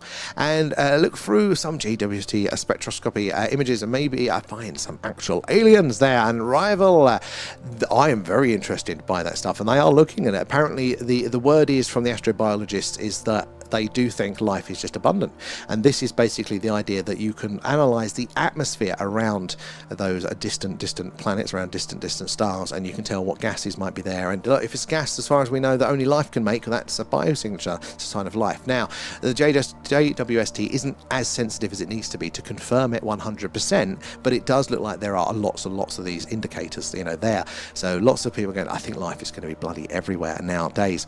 But if life is everywhere, life is at the distance, there is, life is a sentient life, intelligent life, complex life, then it's just a numbers game. And the timescales of the universe, we're late to the party. If it is possible to travel these vast distances, it locked onto that star and lost the track.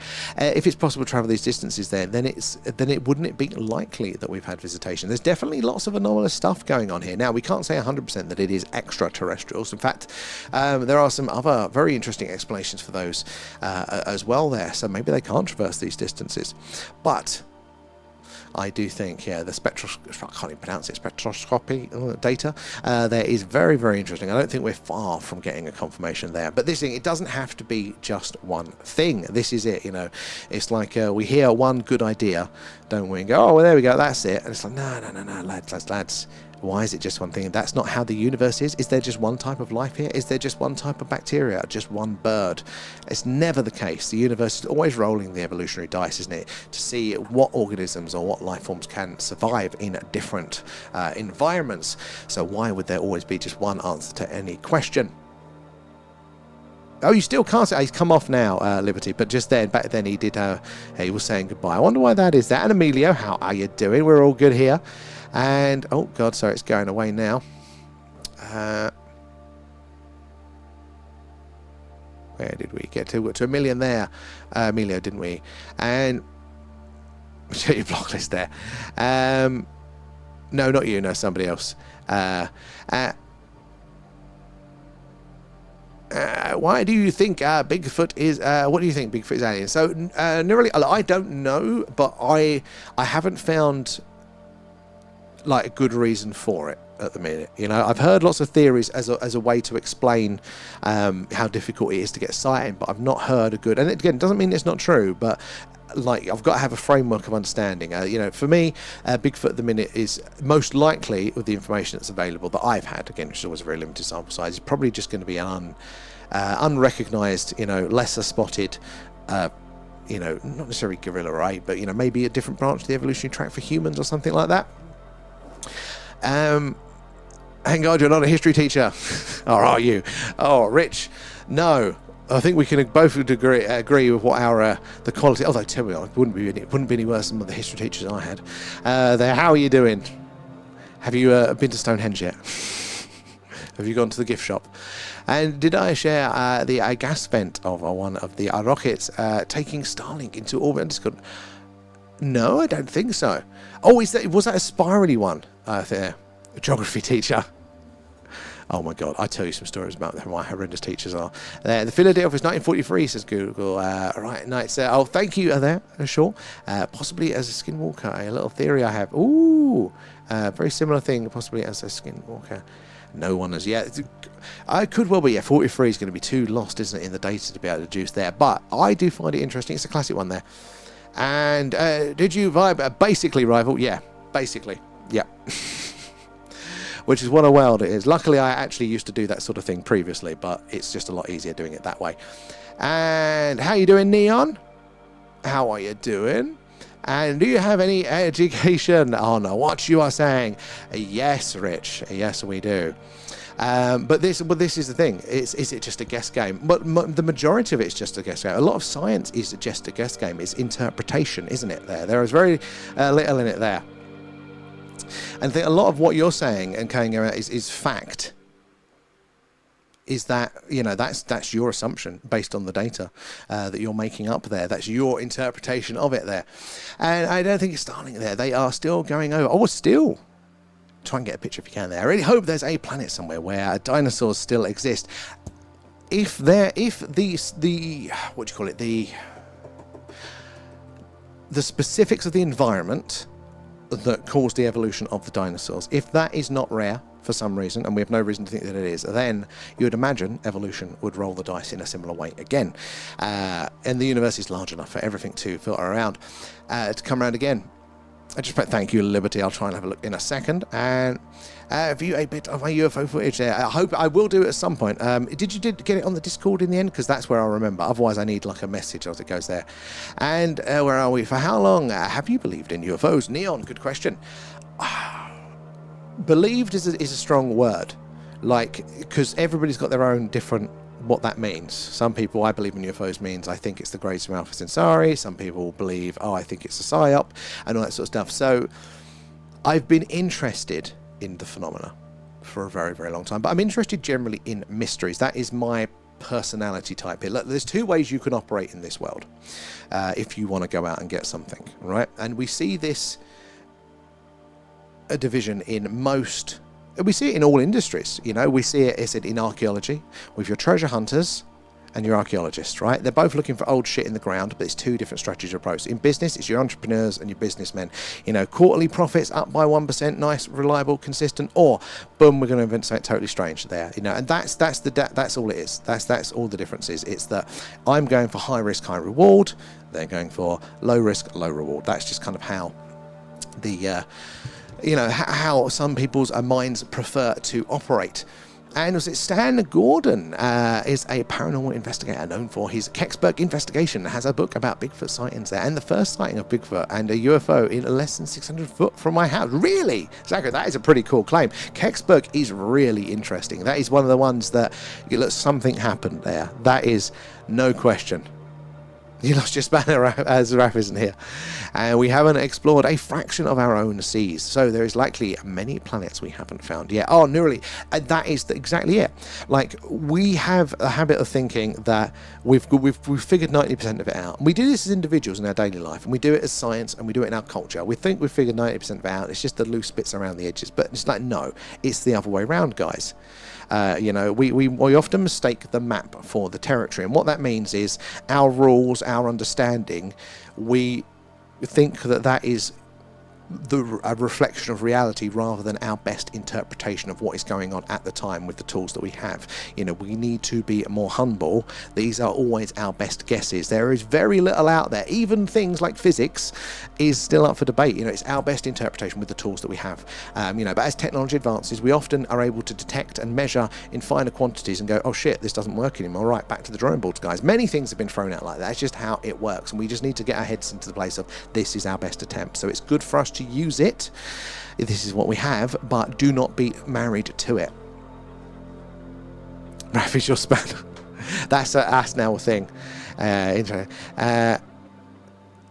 In the background, lurking there. I live about 20 minutes from Kecksburg. Really? Oh, Zachary. So, what do you think about Kecksburg? Like, have you got any family, yourself, even any stories of it? What's the local vibe, the feeling? I know some people have tried to write it off as potentially a Soviet satellite crashing, and hey, maybe.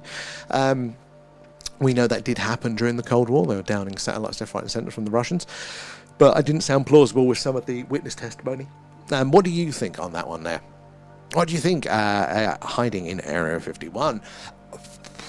I don't know if it's still going to be active. It's still a good place if you think about it. Still very secure, still away from a lot of prying eyes. I think it's definitely a feather in the cap of that argument that, before Area 51 was not just recognised, but before people didn't publicly know what it was first associated with the UFO phenomena. That is a credit for it. Then that actually, you didn't just pick some random base in the middle of nowhere. No, this was the place where the Americans are testing their super secret aircraft in the middle of the desert, which is where you would put a downed flying vehicle for test, research, and evaluation. So that's a good little tick box, I think, for that. But what is there fully? God, could we even get our heads around it there? Loads of UFO and new tech. Maybe they could help with our tracker. I'll catch you later then, Neurally. Good to have you in, as always. Thank you for your participation there. I need to feed the rescue kittens. Oh, how adorable. And I go to the UFO festival when they have it, but I haven't been able to because of the BS. Oh, you mentioned about that one. Yeah. They're always getting lots of bit bad in our country as well for those ones. Oh, I didn't know they did a festival, UFO Fest. I'm going to have a look at that one. Not that I could attend, it's too far away, but I'll check that out there. So do you feel that it's, was legit what people say out there? Gibbous Moons, I'll catch you later there. And Gibbous Moons, I think, hold a lot of secrets. After that, Alpha Centauri and Tau Ceti seem to be the most likely for life there. Syntax, I think so too. Tau Ceti may have even sent us one of these anomalous radio signals once. There are lots of it. We just haven't looked. When NASA goes, well, where is, again, the Fermi paradox, right? Where is all the life? Are we looking? We're not looking at a lot of the sky a lot of the time. And when we do look, when we do get the technology to look in detail, we do see anomalous radio signals. We do see those signs of biosignatures around distant worlds, don't we? I mean, even when we actually the one time we put life sensing equipment on a bloody Mars probe, we detect life all the time. So it's more looking like the bureaucracy, the human bias, the fears that we have around all that sort of stuff getting in the way rather than actually not being out there. Drink say thank you, Kate. You see me slowly turning into a prune. 50-50 with it there. If it was a German, I guess it travelled through time. That's the claim, right? I don't know about German. I've not heard. Oh, God, no, yes. The diglottal. Because actually, the actual shape of it does match the diglottal, the German theorised one they were building. There. That was a theory for one of them, wasn't it? Yeah, I'd forgotten about that. Interesting. Are you unlikely to see the Perseus 12 to the 13? Yeah, we will be for that. We're on pretty much every night, so that, and it should actually align with the good part of Sky for us there. The bell, bang on, guys, bang on with that. I need to make a little model of that one. Right, going to quickly bounce back over to the TikTok and see if we can catch up where we were. Where did we get to? Around here, I think. so much stuff on TikTok that's popping up. Lethal, there really is. Like, we're almost spoiled. It's almost too much information. Like, I don't want to say turn the tap off, but here's the point. We do need to start processing it. And sometimes, you know, we might not be paying enough attention to all the ones that we do look at there. Carl as well, coming in with a gift. Sorry, I am behind on those. Adam as well, and V. Appreciate that. All goes back into stream.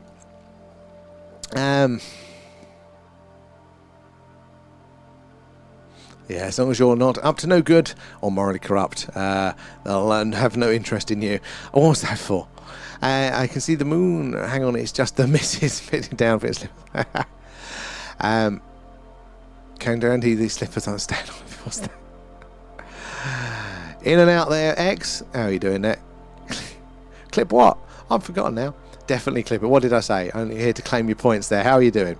Alan trying to push you off. Oh, that one. That was it, yeah. Did you see the life leave my eyes when that happened briefly? It's like when the cows jumped out at us on the location one.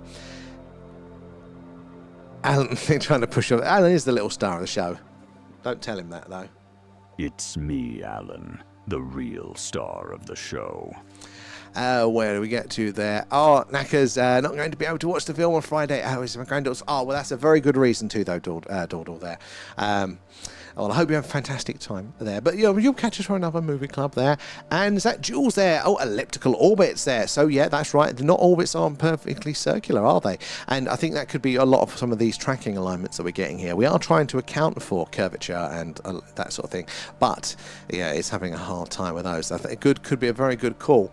And what time is the movie club on Friday? I can't find it on the Discord. So it is basically, it hasn't been posted on the Discord yet. I think it's going to be 8, so we can be off for 10 and then get back to do our normal stream for 10:30. Should be. Too much scrolling. I don't think it's posted yet. Usually at 8 at the minute. Could just picture Sam falling back, feet in the air, stood over. It just. Alan's eventually got sick of me and he's doing me in there. B coming in shares. Can't love the stickers. Dowsing rods too. Oh yeah, X. I do want to do something with ley lines. I want to look into those. Dog whistle on location with this. I need to get a portable speaker that is up to spec for that, because a lot of the portable ones don't do the correct range, but I found one. So that is on my list. Yeah, and then we can bring that, because that was the main thinking for it, was on location. And what's the website? The one, yeah. So our one, it is thethingufo.live, and when you click the login button at the top right, or whenever it prompts you there, you need to then, when that brings up a login page, at the bottom it says sign up. By default, it doesn't go to a sign up page, frustratingly, but you've got to use the same email that you use on the Patreon, and then basically when you log in, it'll bring you into the sensor, the Wolf Suite, with all of the stuff there. Dog whistle with the Anunnaki frequency. What is the Anunnaki frequency? Yeah, if you tell me what it is, I can synthesize it. Oh, Adam, you can see the moon in there. Too late, I totally missed it, B. Sorry there. And Rusty there. I use infrared binoculars, $200, and you can see everything there, everywhere. So we've got a set that along those lines. But, yeah, they're too zoomed in for us, sadly. They did. The quality was just too low. But we do want to... Oh, that's a nice bright one. Good use of the grid there. Zoom that on. But this camera can do infrared, but we do need to send it off to just get a slight modification. So it's on our list for that at some point. Because you're right, the infrared part of the light spectrum is very, very, very active for the phenomena. So we've been trying to save up for a while for that one. But also the ultraviolet, and we can have a beautiful quality, but also see all of the light spectrum, not just what we're seeing right now. And Mrs. B, thank you for the follow. Where are you joining us from there? And Bigfoot could be cousins of Neanderthal and Denisovans that migrated across the land. Yeah, so I would probably lean towards that sort of explanation first, not writing off the other stuff, but like if that's a known, then I think we need to, you know, like that'll be the 60% for me with it there. But until you know, I'm in a situation where I'm presented with direct other experience, then they go, right, I need to look at the drawing board. I think there's another branch of human-like people. Well, again, evolution doesn't like just one, does it? It constantly does that, and we know there previously have been, you know, sister species at the same time, so that could well be an answer for it. Bigfoot, an ancestor, an ancient human, a relative there, like Neanderthal, Denisovan, crossed into North America. I like it there. That was totally about the Black-Eyed Children. Janie, feed him exactly. And as Alicia as well, thank you for the follow. Good to have you. And Carl coming in with the stickers again there. Oh shit, I just noticed the time, guys. We were meant to come off 10 minutes ago. Well, 8 minutes ago there. But thank you everybody for joining us tonight. Make sure you're following, subscribed, so you get us notifications when we go live tomorrow. It should be a Skywatch. Let me just double check the weather. Right, no, that's now. Wait, tomorrow's Thursday. Or today's Thursday, technically. Yes, right. Should be a Skywatch again tomorrow night. So yeah, make sure you're following and subscribe to get this mission and go live. But thank you for hanging out with us. Thank you for sharing your knowledge, your thoughts, your opinions, and your experiences too. Thank you, mods, for being wonderful. If you've been liking, sharing, tapping away, helping to build our community, extra love there. We really do appreciate that. It's how we meet you all. And also, if you are, helping us support in other ways, if you choose to, and if you're able to, we do appreciate that, because it all goes back into stream, so we can all get new fancy new things and hopefully get the show on the road there. But we do appreciate you all, guys. Should we quickly bring up the Starship Alan? We haven't done that one tonight. There we go. Quickly, whilst we're saying goodbye, this is the Starship Alan there. You can see Alan on board at the minute. Where is he? Is he in the bridge or the warp core there? His little green ping and dot. This brings in our Patreons. There, your names and your images in a little ant farm. You can watch yourself darting around up there. The free tier works as well for that. But we don't get a chance to bring out all these Skywatches. I do like the Starship Alan there. But the Patterson Gimlin film, 1967. There, they think it was a fake. There, no stretchy clothing back then. So yeah, I've heard mixed ones there. But very quickly, I get to the limit of my knowledge. Like, somebody goes and presents a really good argument saying it's fake. I go, yeah, that does sound good. And then they go, no, it can't be fake, because I go, oh yeah, that does sound good. Immediately I'm like, nah, I ain't no idea now. Who do I trust more? And it's hard to. But they're coming in with the gifts at the end there. Thank you for that one. Catch you later, guys, there. Where are we? Down here as well. And yeah, catch you all tomorrow night. Bye bye.